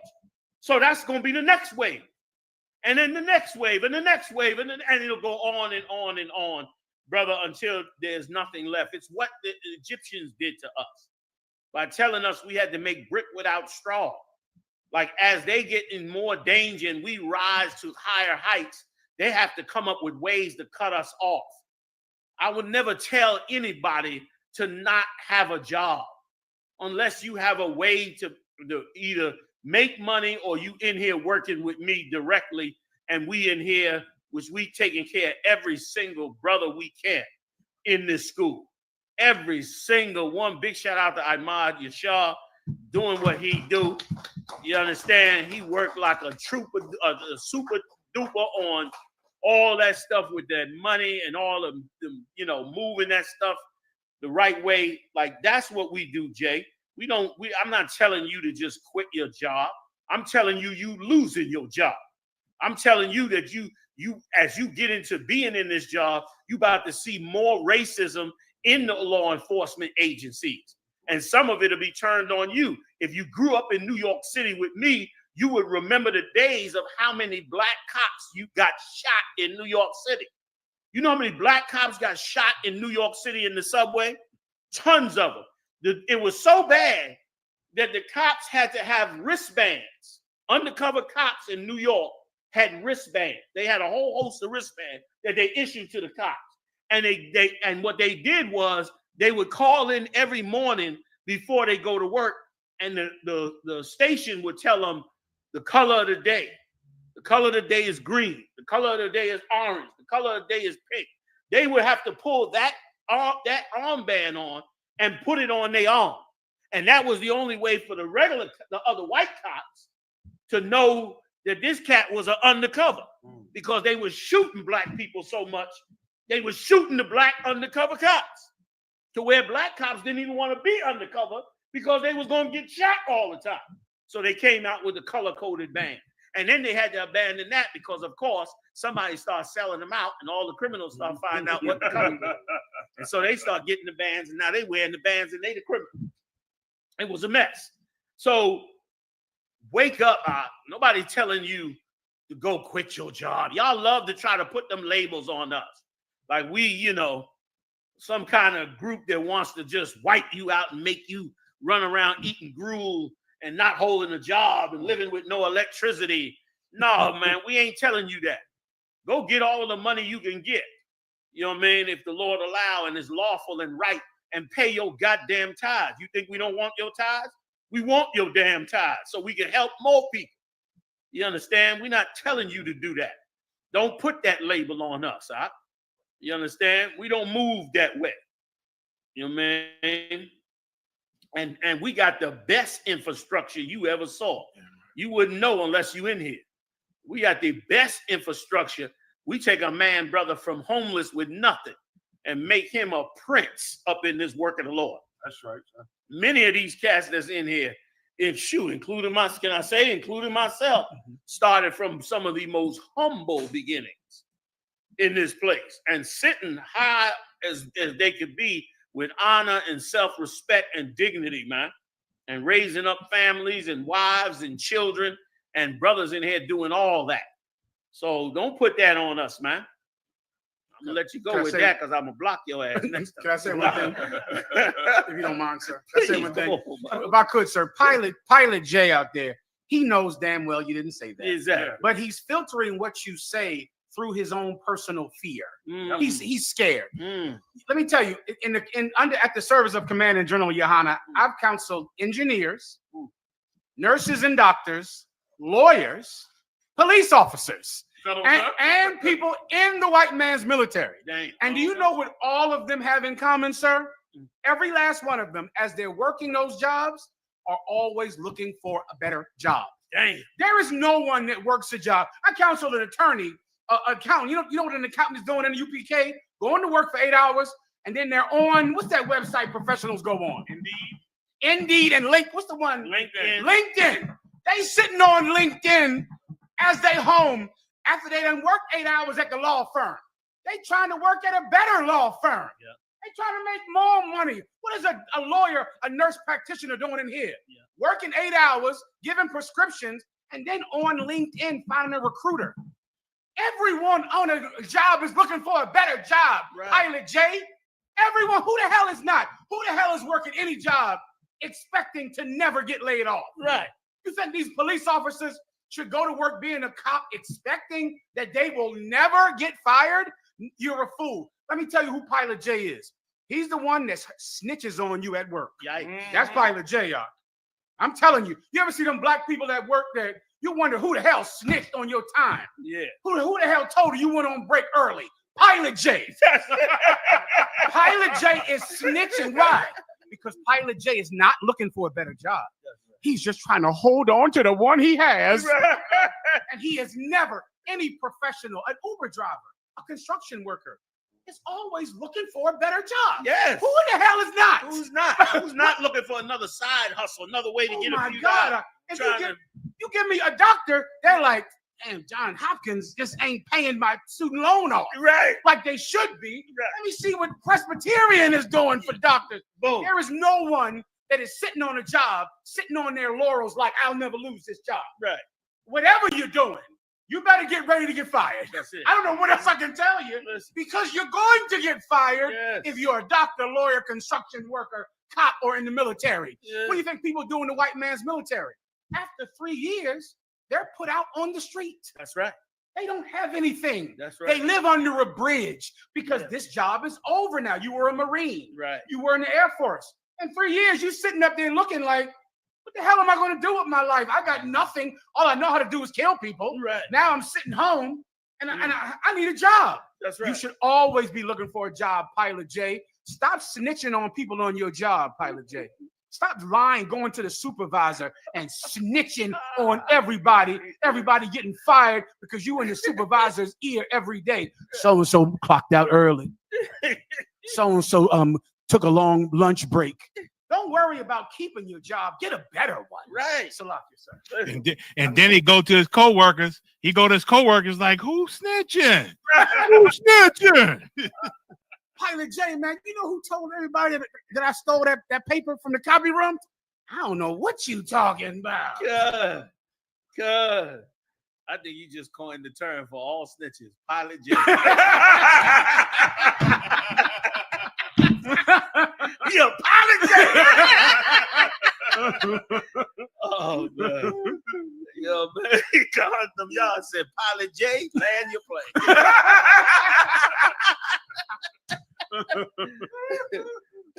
You see this line he said here, sir? Pilot J said, I agree with y'all, but we have no infrastructure. Let me tell you if I could, sir, about that. I've heard that, of course. Somebody turn the L. I'm sorry. Slocky, go ahead. I've heard that as long as I've been learning under you. We don't have an economic plan. Jesus Christ. Speaking of Umar Johnson, we don't have an economic plan. We don't have an infrastructure. Can you imagine being a black Christian in America and still saying you have no infrastructure? When you go to a church that is as tall as a goddamn mountain, doors as big, 5 and 6 offerings, ATM machines in the lobby. ATM machines in the lobby. The preacher has a $5,000 suit. The preacher has a jet. And then you go to work every day going, I wish we had a black infrastructure. I wish black people had an economic plan. The economic plan is in the church. Right. There's the economic plan. That's your bank. It's buying a jet. It's buying a Rolls Royce every year. Black people constantly with this economic plan, while drug dealers and preachers have jets and Rolls Royces. And can I add? So I don't want to cut it. That's all I got to say. But what I'd like to know is how it is you trying to reconcile a economic plan when you sniffing all the money up in church in the back room. Yeah. Like you're the one, Jay. Stop messing up the economic plan. Stop the weed. Stop all that. And then we have some money. We'll have a few dollars. You know what I mean? Maybe we might have an extra dollar or two. Sir, I've never heard a drug dealer say, I wish I could sell drugs to black people. Too bad they don't have an economic plan. Right. I've never heard a drug dealer say, damn, I would love to sell drugs to Hispanics, but we ain't got no economic base. Right. Somehow we find the money, don't we? I've never heard a preacher, I've never heard Creflo Dollar, T.D. Jakes say, I would love to take a $200,000 offering, but black people don't have an economic base, so I can't ask for $3 million. Right. Because we always have enough money for churches. For wicked. Always have enough money for wickedness, for drugs, for marijuana, for coke, for the preacher to buy a Rolls Royce. But when it comes down to, can I find a better job? No, we don't have an economic plan. Ain't no strip clubs going out of business. Jesus Christ. Yeah. Ain't no strip club yet. When last you heard so-and-so strip club was shut down today due to lack of patronage. No, strip clubs stay open 20 years. We ain't running out of. I don't see no liquor stores closing. No, sir. I first came to Philly in 1991. That was my first year coming here to do work in Philadelphia. And the same liquor stores that was open in 1991 are open today, right now. So what the hell economic plan we need? We need a moral plan. Right. That solves all the other plans. Come on, Murat, please. Please, Murat. Lock it, sir. Pilot J don't want them strippers to quit their job. That's a good one. God. Damn right. Yo, man. So start trying to think outside the box. Somebody turn the air on. Let's start thinking outside the Okay. Oh, make it colder. Oh, I got you. Right. The water too, Aki. If we got to start thinking outside the box, and once again, this is why faith is important. This is why trusting in the Lord is important, because you can't see it. Now I want the scripture on the ant, if I could. Because this is why you got to trust in the Most High, because you trying to do things the way society tell you to do it, or the way it is in your mind, or how you think it should happen, is going to end in a disaster. It has to be done the way the Lord said. I got the Cat Williams tape. Yediah pulled it up. We're going to pull it up in a minute. I'm going to just get the scripture first, but we're going to go into the Cat Williams because what he did was bold as hell. All right. Condom, y'all, it's too much.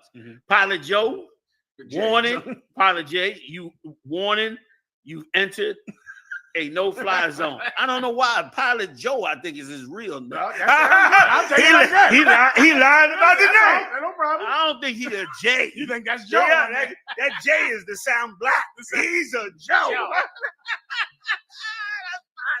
All right. Yeah. Yeah, man. Come on, give it to me.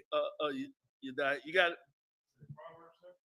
The one where it says, "Go about thou sluggard." Look up the word sluggard. You got it. Okay, to what? Khan, sir. Proverbs chapter 6 and verse 6. Go to the ant, thou sluggard. Right. Go to the ant, because listen, let me tell you something. Ultimately, you needing what the slave master is offering is really you being a sluggard. You're not willing to do the hard work to help yourself. And you know what the proof is? You won't do the hard work to get your people to support your own businesses. But I don't see no Chinese restaurants shutting down. Do you? No. I ain't go to my favorite Chinese restaurant. Oh, they shut down. Yo, what happened? Never.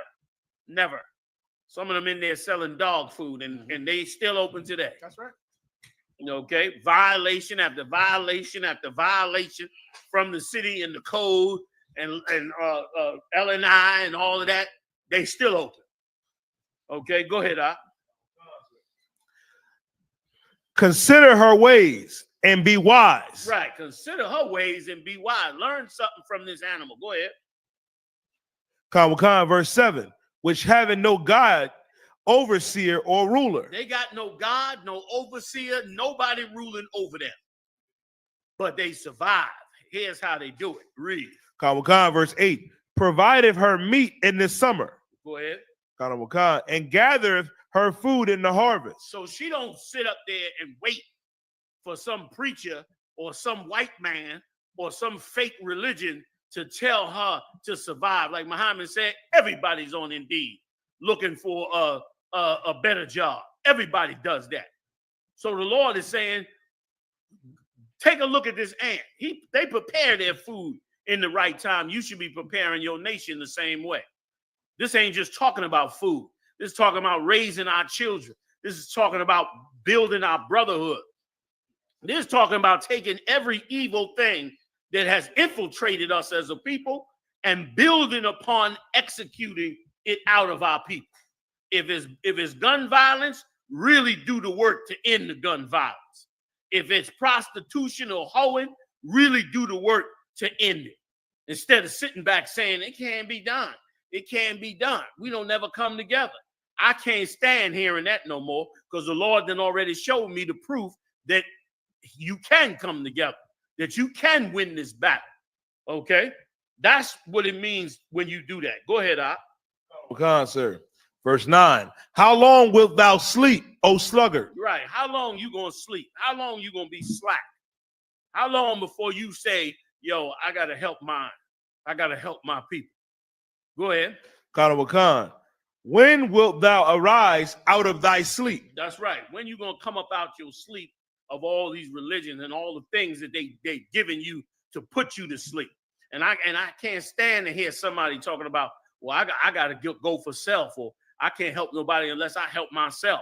You cannot help yourself if you can't help nobody else. I'm gonna hit you with something. You backwards. You cannot help you. You know what I'm saying? You cannot help yourself if you cannot help somebody else. Because damn right. Because what you gonna gather for yourself, everybody gonna take. Because you didn't gather for them. But when you gather for them, they're gonna make sure that you eat too. And that's the problem with this. This place is backwards. Christ set the record right.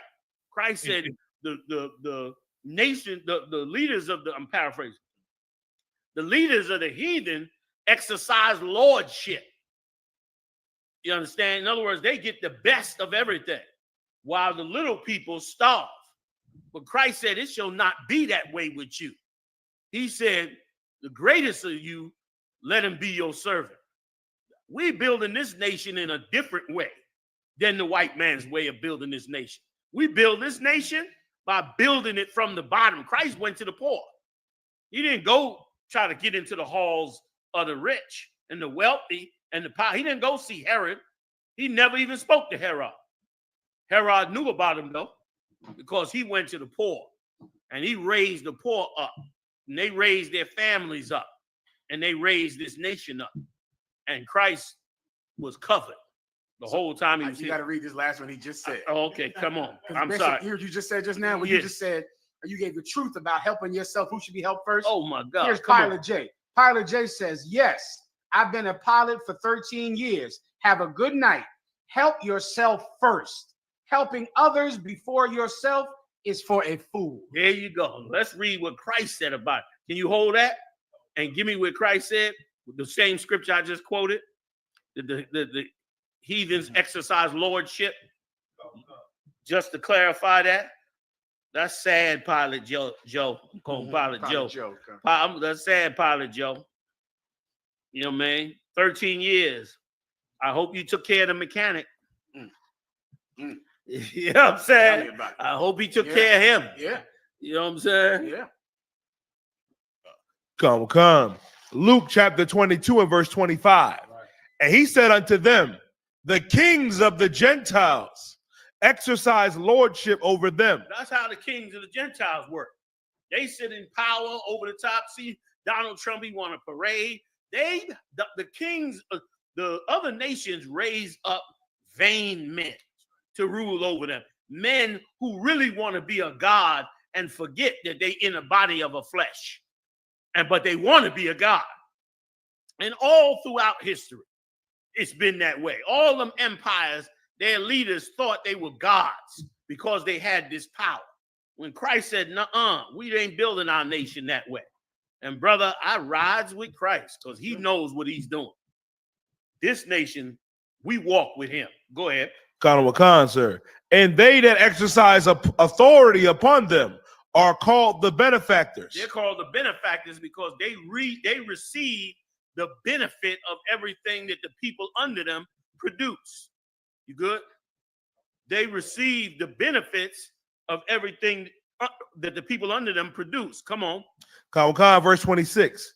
But ye shall not be so. You ain't gonna be that way. You ain't gonna exercise lordship. Go ahead. Khan. You ain't gonna get all the benefits. Go ahead. Khan. But he that is greatest among you, let him be as the younger. Let him be as the younger. Let him be the guy helping everybody.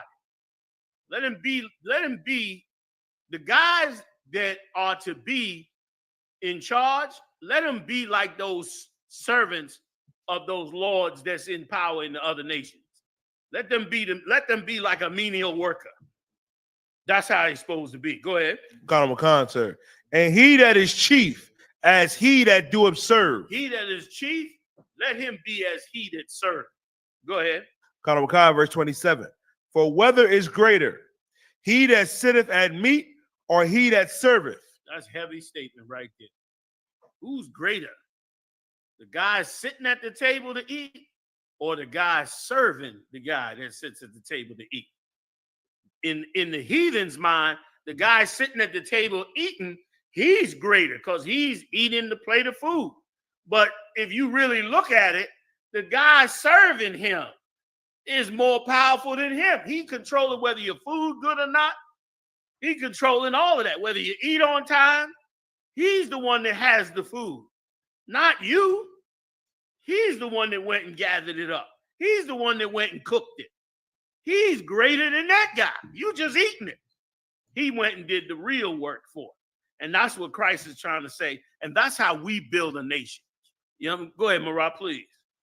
If I may, sir, concern, his name is Pilot J, but if you notice all them real 007 type of movies, anybody that when they get taken down, who they go to? They go to the pilots, they go to the people that serve. They corrupt the younger person so they can take over the country, or they can get the other person. Like they don't go talk to the other rich people. Khan. They need the people on the bottom to help them take over.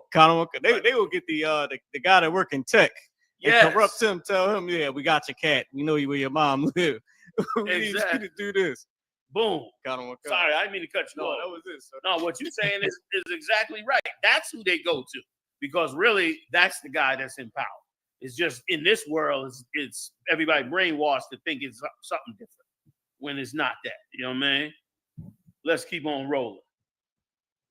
You got more on that. And if I can, sir, please, the problem with you Christians is you'll never get enough. You'll be helping yourself until you're old and gray and die. You'll never get to helping somebody else. You got to help yourself before you help others. You never get to others. Oprah ain't got enough.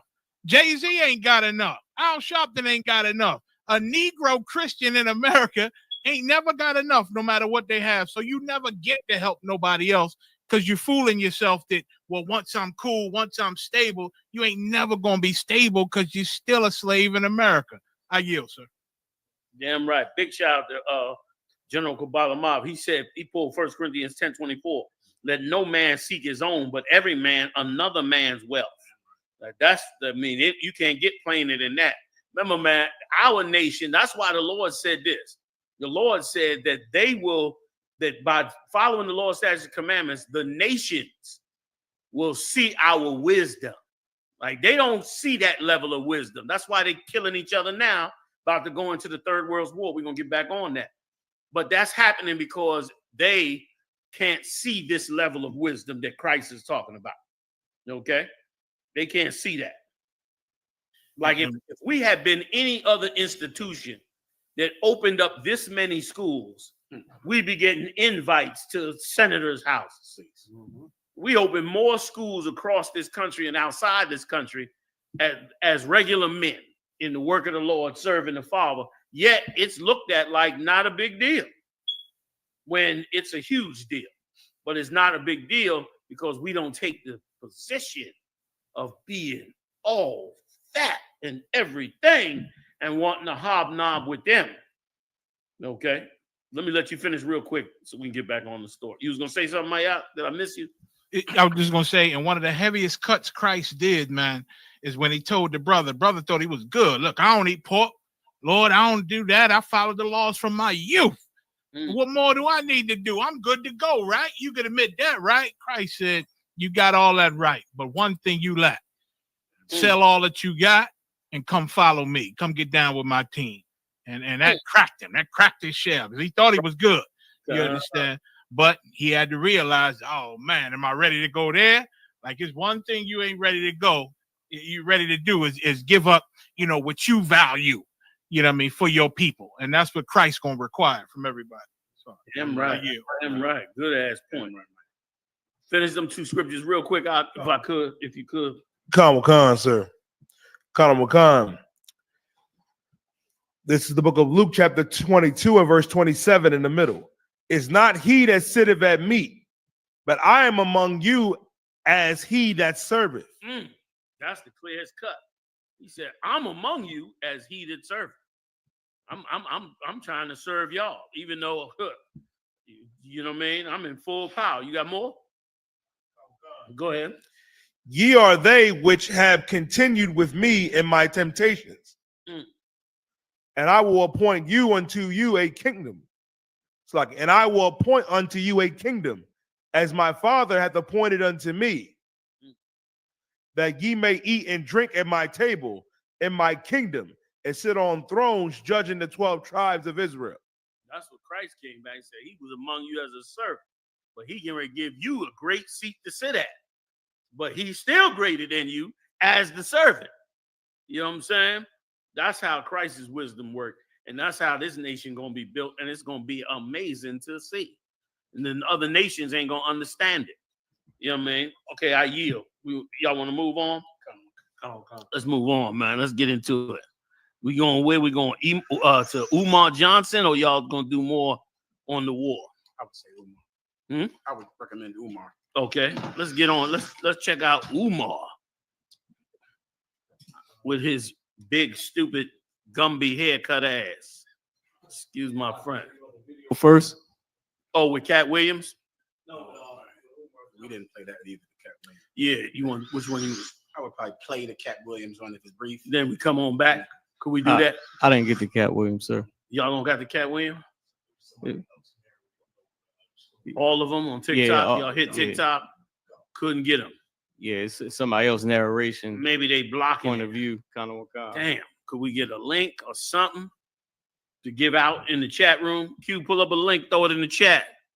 Or somebody who works the chat on for us over here on this side. With some of y'all? Okay.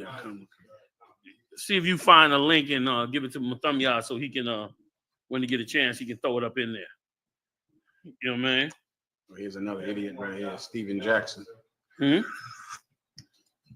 Sir, can I bring another comment to your attention? Before you do, let me just, I'm sorry, real quick. Stephen Jackson, you talking about? Steven Jackson. Oh, his comment? Go ahead. Okay, if I could, sir. I was just going to point out, Steven Jackson is in the chat room tonight, sir. Steven Jackson says, I don't agree either. Meaning he agrees with Pilot Joe. Right. He does not agree with you. Right. I agree. I don't agree either. I've been backdoored and betrayed before by my own people. It changed me. I'm sure the con inside a person doesn't leave regardless of religion. I'm assuming you know the negative he means. So of course he's one of those people, sir, that have this same old sad story of your own people, they'll betray you. You can't trust your own family. My own people betrayed me. I wonder, do white people get betrayed by other white people? Right. I wonder, do Chinese people get betrayed by other Chinese people? I wonder, do Arabs get betrayed by other Arabs? I wonder if white people ever have done enough to black people to count as a negative. You understand? Right. Some black woman broke your heart in high school. So what do you say? You can't trust black women. I have to only date white women because a black woman took me to child support court. Right. Maybe one day you could count slavery and lynching and oppression as important as your high school sweetheart that broke your heart. Right. Like your own personal problem, some old heartbreak you had in high school now means that I have to forget about slavery. I have to forget about the nationwide heartbreak that white people have given my people because Steven Jackson, his best friend from high school, slept with his girlfriend. So now I can't care about black people. Everybody's own people betrays them. Who in the house is going to betray you? That's why it's called a betrayal, right? Because the person is close to you. Chinese people are betrayed by Chinese people. Japanese people are betrayed by Chinese people. That's the whole point. But someone who cares more about their people than they do themselves, they won't count something personal that happened to them to be bigger than something that happened to all of us. Something like slavery and oppression and being lynched. Steven Jackson is just a broken-hearted little boy. That's why y'all need to come into the UPK and get help with your traumas, man. These traumas make you hate black women. because your baby's mama was a black woman. That girl that cheated on you was a black woman. It makes you hate black men because, this black man, he was supposed to be my friend when we was in the 10th grade, and he slept with my girl. Your personal tragedies are the only thing you care about. So my whole life has to be dictated by Stephen Jackson's personal tragedies. Your people have a tragedy, Stephen Jackson. Yes. Your people have a national tragedy, and we have to care about that. Salakia, sir. If I could, get me 2 Corinthians 11:23 real quick. if I could, because let me tell you something. That's no excuse. Stop acting like women. That's no. Let me tell you something. There's no excuse on this planet to back up off of the work of the Lord except death. That's it. If you and after you die, not before you die, not facing death, but after the death, then you can stop. You dead, so you because everybody benefits from the kingdom. When the kingdom gets here, guess what? Everybody benefits. So what you lost, you're gonna gain, and you have no trust in the Most High if you don't understand that whatsoever a man soweth, that shall he also reap. Ain't nobody got away with anything that they did against you. The question is, do you have the strength to forgive them and move on and do the work of the Lord? If you don't, then you fall victim to the things that Satan does. You understand? Read this right quick. You want me to run it down? You got it real quick. I hate to rush you on it, but I want to let them get back to them 2 points. Go ahead. Khan, sir. 2 Corinthians chapter 11 and verse 23. Go ahead. Are they ministers of Christ? I speak as a fool. I am more. It's like I am more. Right. When he said I speak as a fool, meaning he didn't want to boast. He's telling you this story, but he didn't want to boast and act like he was somebody special. But he had to boast for them to understand that he was a man of the Lord. Because what the brother Jackson don't understand is that Satan does these things to you to lower you, to not make you the people of God. Satan don't want you to be the people of God, so he does evil things to you. That's what slavery and chains and punishment is for. It's the Lord lowering you so that you can get right to rise again. But if you go into the evil, you will stay lower. You will never rise up out of it. So that's what Paul was fighting up against. Go ahead. Khan, sir. And labor's more abundant. He worked harder than everybody else in labors. They was getting over while he was working. Go ahead. Khan. And stripes above measure. Above measure, meaning 40 stripes is what you're supposed to get. But he said, man, he got above the measure. When they would whip him, they would whip him more. Just like black people in America. Instead of getting the regular prison time, they're getting more prison time. You know what I mean? Instead of being handled properly by the cops, they're being handled worse. And even your woman, instead of your woman being decent with you, in many cases, she's a monster. More of a monster than a white girl. That's why weaker brothers run and get a white girl, believing that they're in a safer place and an easier road until the white girl bite them back. The only difference with the white girl is she's a snake. So she don't bite you right away and make you think, oh, I'm in a better place. I got a good woman, until she come and take half that track from you. Then you realize it. Keep going. Khan, sir. And prisons more frequent. He went to jail more than other brothers. That's why they didn't look at him with the respect that he should have been looked at when he was going to jail and everything to do the work of the Lord. You're going to catch hell in times, certain times. In death of the Jews 5 times received I 40 stripes. Right. Damn. When he got caught by his own people 5 times, he got stripes. You understand? 40 stripes except for one. Meaning 40 stripes is like the worst you're supposed to get. Yet he got 40 every time except for once. Go ahead. Khan.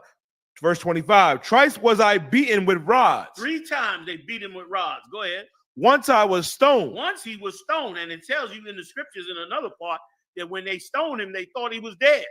And the brothers came and dug him up out the rocks and took him and healed him back up till he could move again. Go ahead. Khan.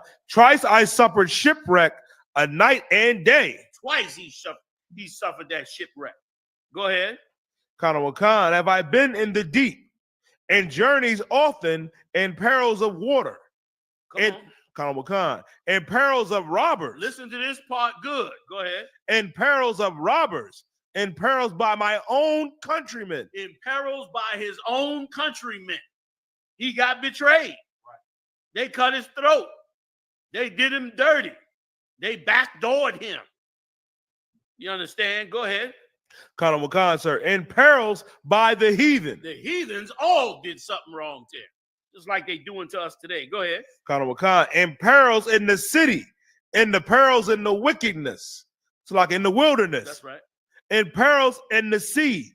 And perils among false brethren. In perils where? Among false brethren. He had brothers that he thought was down with him, and they were false brothers. They was on their own interests. But he working with them and trying to work with them, and they cutting his damn throat, betraying him, doing him dirty. That's what he went through, man. And he stood in the work of the Lord. He pushed past it, man, and went on and beyond. We had many people that came up against us, hated our guts. You know what I'm saying? And where they at now? Shalom. Read on. Sir. Verse 28. So like in verse 27. And weariness and painfulness and watching often and hunger and thirst and fastings often. Right. He was in watchings often, man. Often watching because of what was happening around him or who he was dealing with or who he had to keep his eye on because he's trying to do the work of the Lord and these cats betraying him. Always hungry, running into situations. Fast and often asking the Lord to help him in cold and in nakedness. Like this cat went through hell and built a hell of a legacy before Yahushua, before his throne, where we reading about it today. Go ahead. And cold and nakedness, beside those things that are without, that which cometh upon me daily. Right. Meaning beside the regular hell you catch that come on you every day. Go ahead. Sir. The care of all the churches. Which was really what he cared about. Beside what he cared about, them churches, everything else was happening to him. Go ahead. Sir. Verse 29. Who is weak and I am not weak. Right. Which one of you is weak and I ain't weak? He was saying I'm weak too. That ain't no excuse. Go ahead. Who is offended and I burn not. Right. Who's offended? Who had something, black people do something wrong to them? You understand? I done had tons and tons of things I lost at the hands of being among my own people. No, that's not an excuse. Go ahead. Verse 30.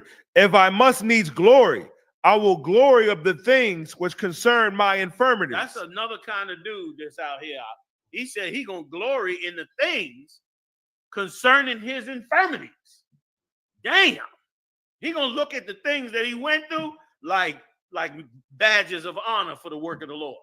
That's a different kind of cat out. He carried them wounds like trophies. He carried them wounds like he keep them records like a trophy. He ran that down like his resume of how bad he is in the work of the Lord.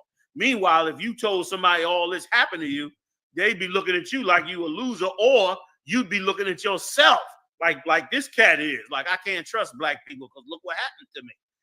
Because I trusted him. I got burned. I got this. I got that. He didn't look at it like that.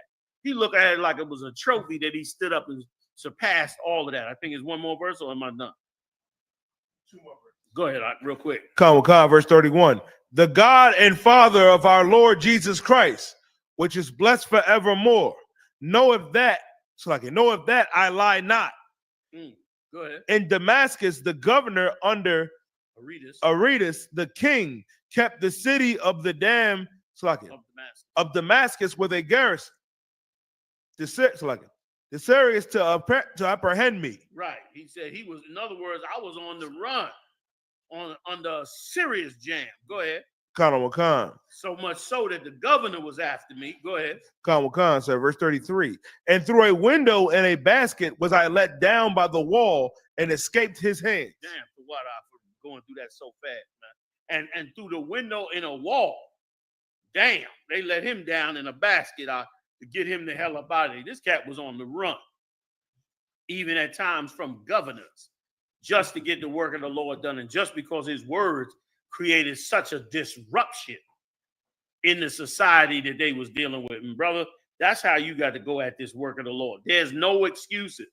Don't nobody have an excuse to not do what they supposed to do. Slock it. I'm up off of it. We got time. I mean, we right at the dot. You want to go ahead and do Kanye? Omar, up to you. I mean, Omar rather? No. Don't matter to me. Let's ride.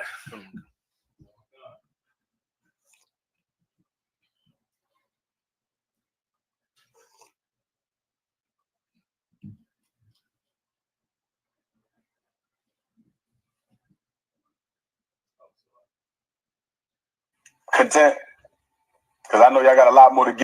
So far, we raised $250,000. Go ahead. No, I'm gracious, but I'm not. If I could, because I know y'all got a lot. If I could, let me just give some context to why Mirage is playing this video. This is Umar Johnson. He calls himself Dr. Umar Johnson, right? Which is a very popular term among the tribe of Judah, to be a doctor, right? So he's Dr. Umar Johnson.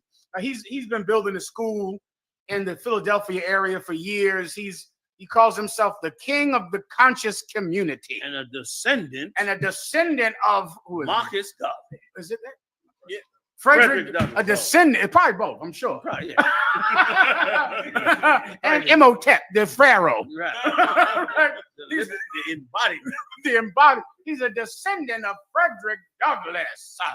And the King Kong of all the conscious community. Of course, the ICE agents came through the Black and Hispanic, the Black and brown community all over the country. And Umar Johnson, of course, speaks out against Latinos. Who he has shared the ghetto with his entire life. His grandfather has 200 years ago, 2,000 years ago. We shared this world, Black and brown people, which is a term that the UPK did not invent. That's right. It's a term in every form of media, Black and brown people, because we're one. Right. He spoke out against the Latinos this week while they're at their lowest time.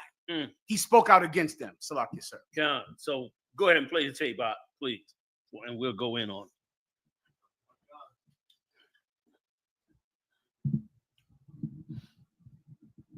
So far, we raised $250,000. I'm gracious, but I'm not content, because I know y'all got a lot more to give me than some $250,000. When Darren Wilson killed Michael Brown, white folks gave him $300,000 in 3 weeks for his defense. And Dr. Umar Johnson is trying to build a state-of-the-art school for Black boys that y'all all know I need. And after 6 months, I only got $250,000. Trifling ass Black people. I'm gonna call it like I say it. And I don't care if you get offended. We can handle that outside. Let me tell you something. Sad to say, this is how he can get money. Like, we have such low self-esteem that if you come and curse us out, we will give you money. That's how bad our self-esteem is. If you come and tell us we are trifling ass niggas, you're going to be loved by us, because that's what we believe. But if you tell us we the greatest people of the earth and we're going to get the kingdom of heaven, we're going to hate you. We're going to hate you, and we're going to want to stone you to death. And that's why they was angry with Christ. Christ trying to give them the kingdom and show them the way to the kingdom. They hate him for it. They want the leaders that join him to the Africans. This cat right here is the problem in the Black community. He's the cats like him are the problem. He's robbing the Black community the way a preacher robs the Black community.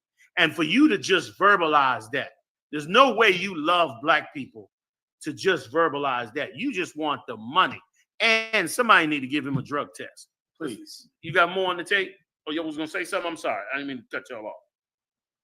That was it, sir. Okay. GT, you got to tell us what do you mean when you say, oh, I got you. Now I got you. I misread it. Go ahead. I'm sorry. Y'all go ahead. We trifles. I should have been had that $2 million. I should have had that $2 million 30 days after I started the fundraiser on May the 20th. It don't make no sense. But y'all sure call me up when the school's messing with your son. Did you make a donation to my school? Oh, not yet. Bye. Click. That's the new Umar. You want some help with your son? Did I get a donation? No, I want to hear that. Mail the donation, then you call me back, and then I'll help.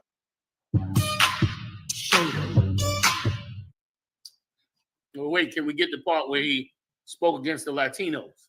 Kind of one kind. We able to pull that one? That one was good too. That's not it. That's not a second. That's past things he said. I never saw the Latino one during class. I saw it before class. I'm saying, but can we get a copy I of think that? they're gonna see right now. Okay, y'all gonna try to pull it because what he said was that was not our fight. That was happening to the Latinos is not our fight. And he said it right before Donald Trump turned around and said, now he's gonna get rid of the Haitians. Now the Haitians supposed to be part of the whole Pan-African movement.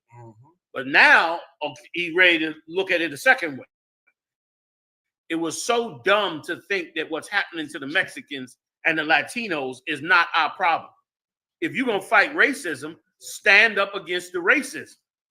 And furthermore, Latinos fed us. Damn right. Latinos clothed us. Latinos delivered us when we needed them the most. And furthermore, Latinos suffer what we suffer every day in this country. They suffer the exact same thing. You know what I'm saying? A bar mouth, is that the bar mouth? The bar mouth, the water. A bar mouth or the bar mouth? Oh, the bar mouth, the water. I think my thing is off.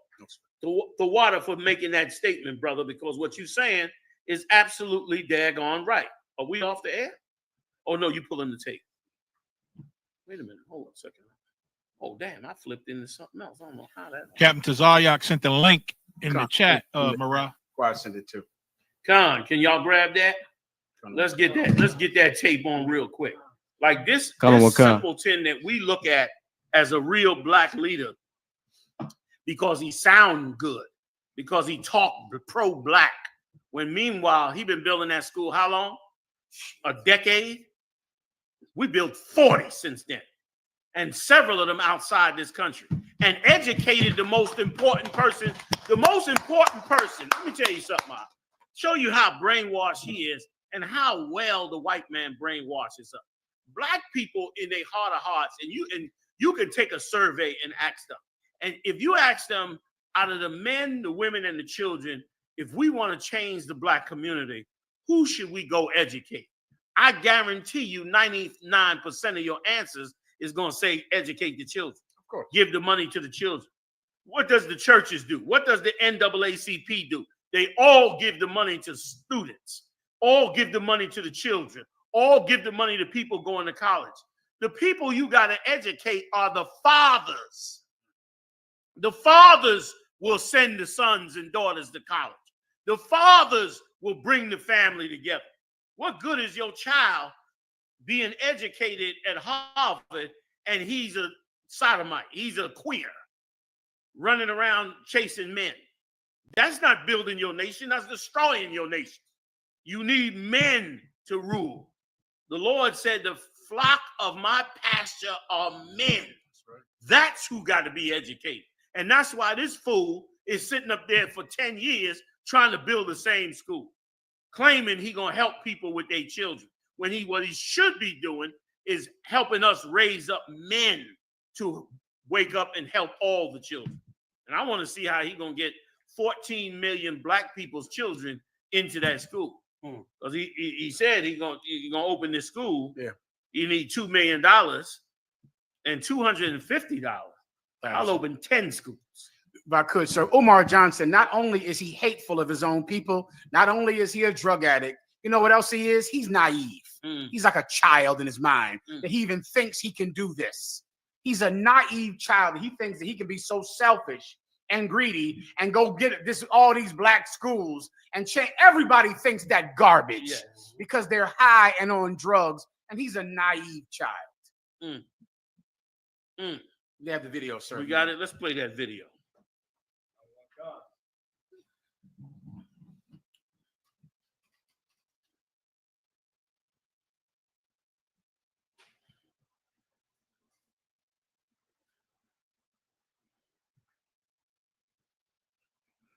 There's something that is so dividing, and it's dividing a lot of communities, I should say.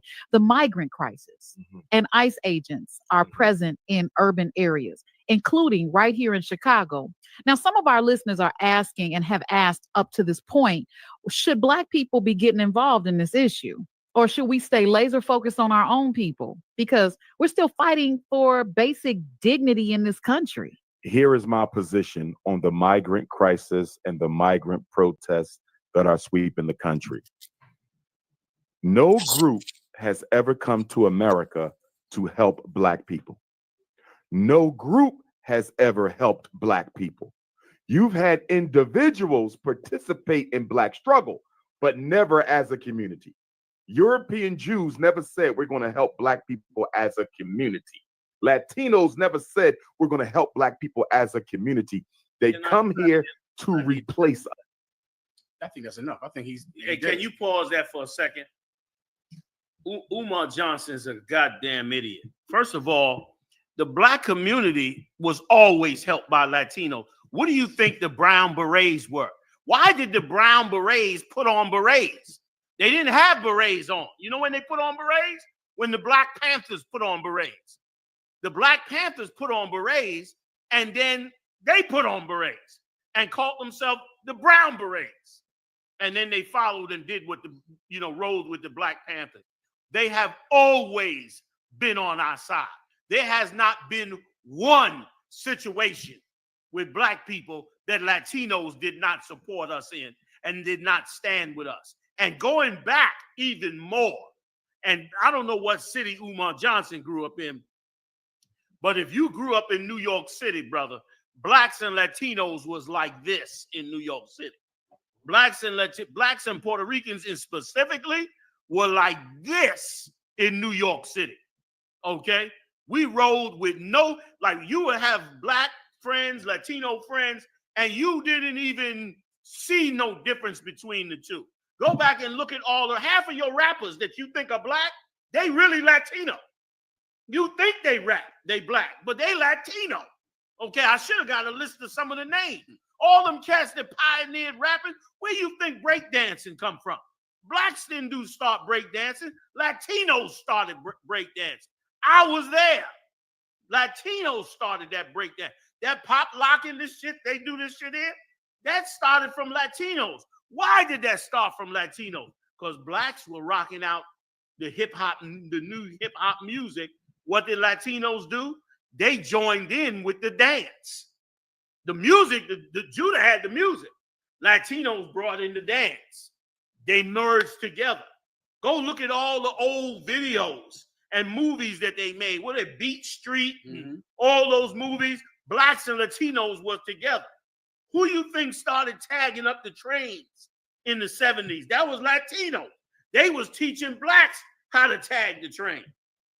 Latinos totally contributed with us. There is no separation between us and Latinos, especially Puerto Ricans, because Puerto Ricans have citizenship.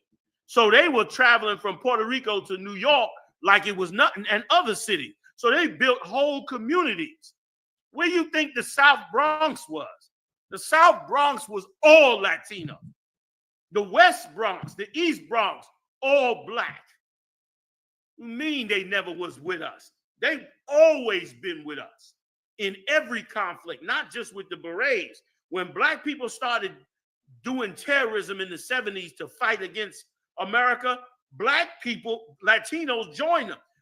Remember they went to Bill Clinton and tried to free all those Latinos that was in prison? Those were Latinos that were fighting with Black people to get us free. So don't ever come out and try to say that, and you don't have no history on it, man. You just a dummy from Philly, man, that thinks you know the history. Their struggle has always been our struggle. And also, we always bring this out.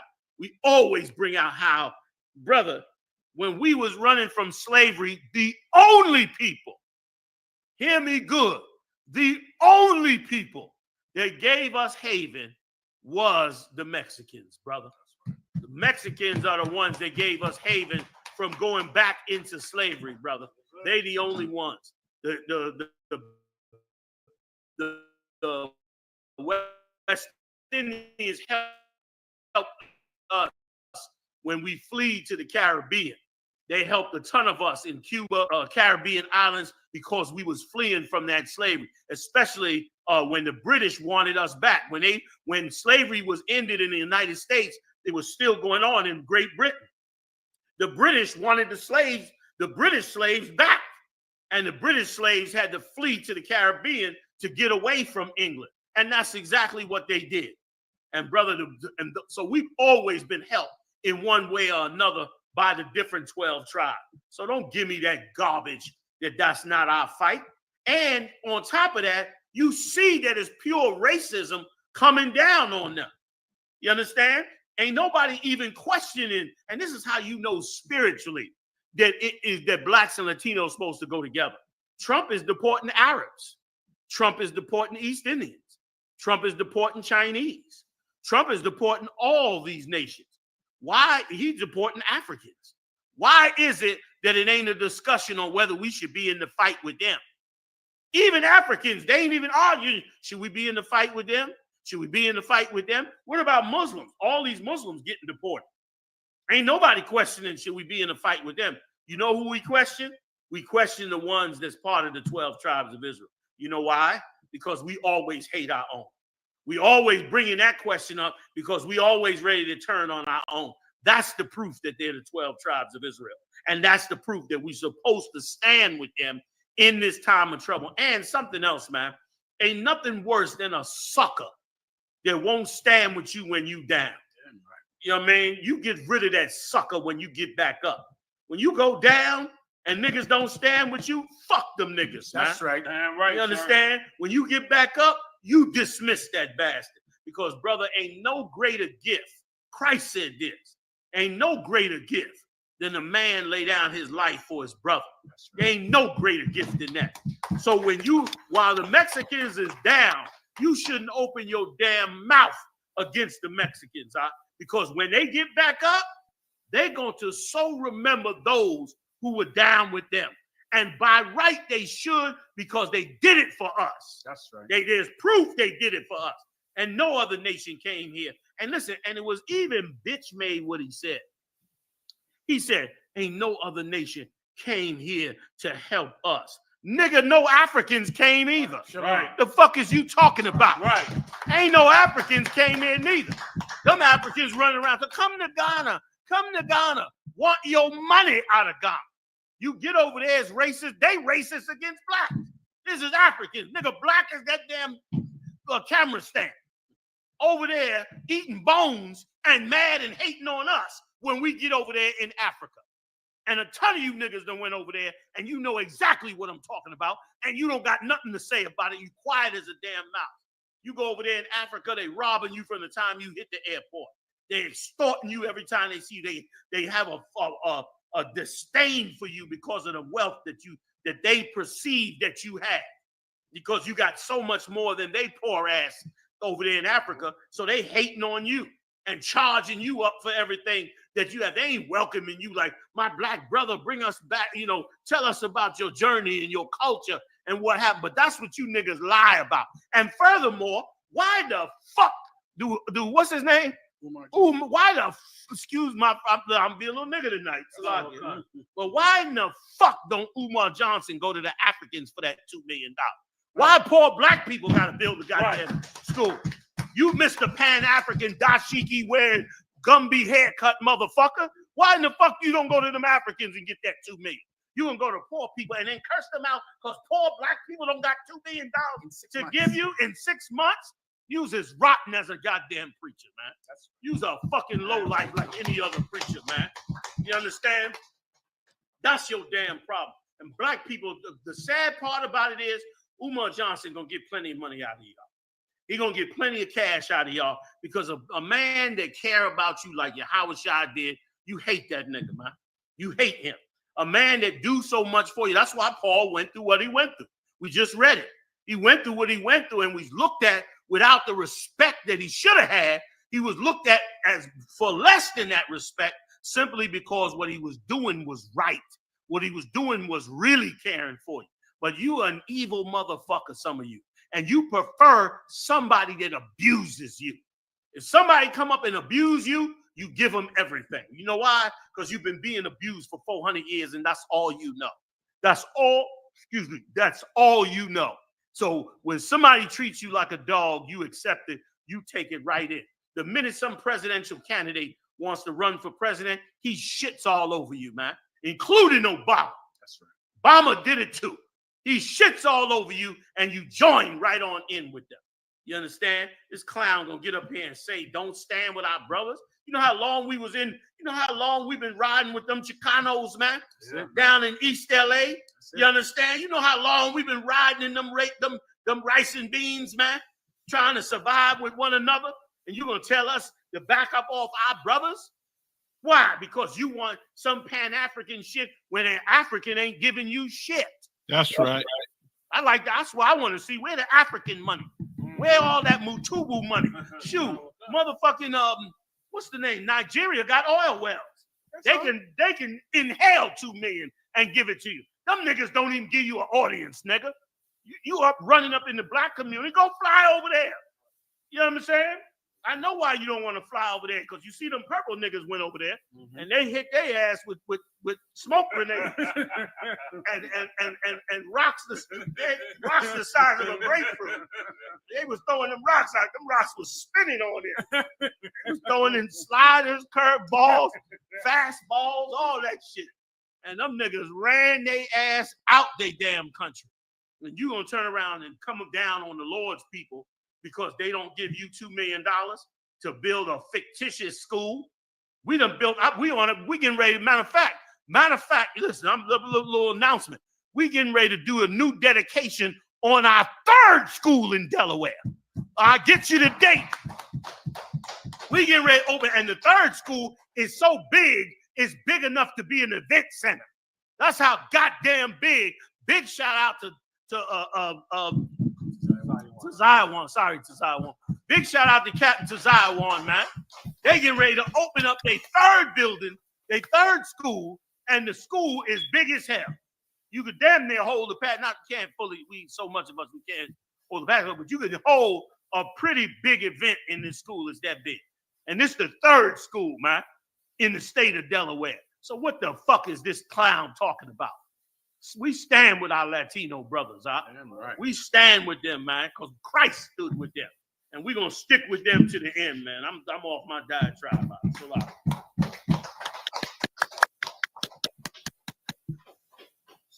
y'all want to add something else? I don't have it. Y'all don't want to be associated. No. Y'all don't want no association with all that.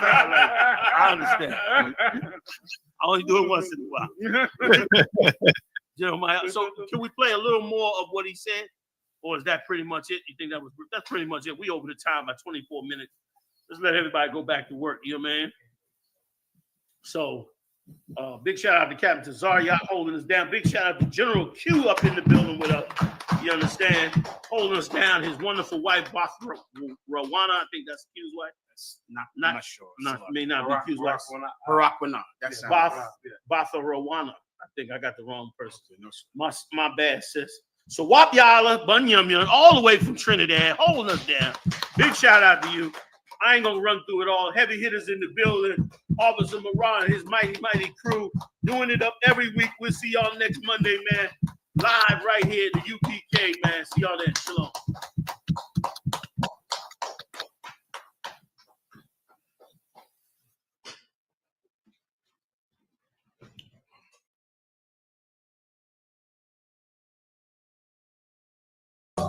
Dominican Republic, man, Santiago, La Romana, Dayabon. I want to be out there with the brothers, man, teaching this truth. 12 tribes of the nation of Israel stand up. ISUPK under Commander General Yohana. And look at the flyer, man. You got Puerto Ricans, you got black men, you got Jamaicans, you got Haitians. Come on, man. Dominicans, Mexicans, all together, man. It's Israelite School UPK. For the ISUPK, send some donations on the books, support the troops, and we out. Shalom.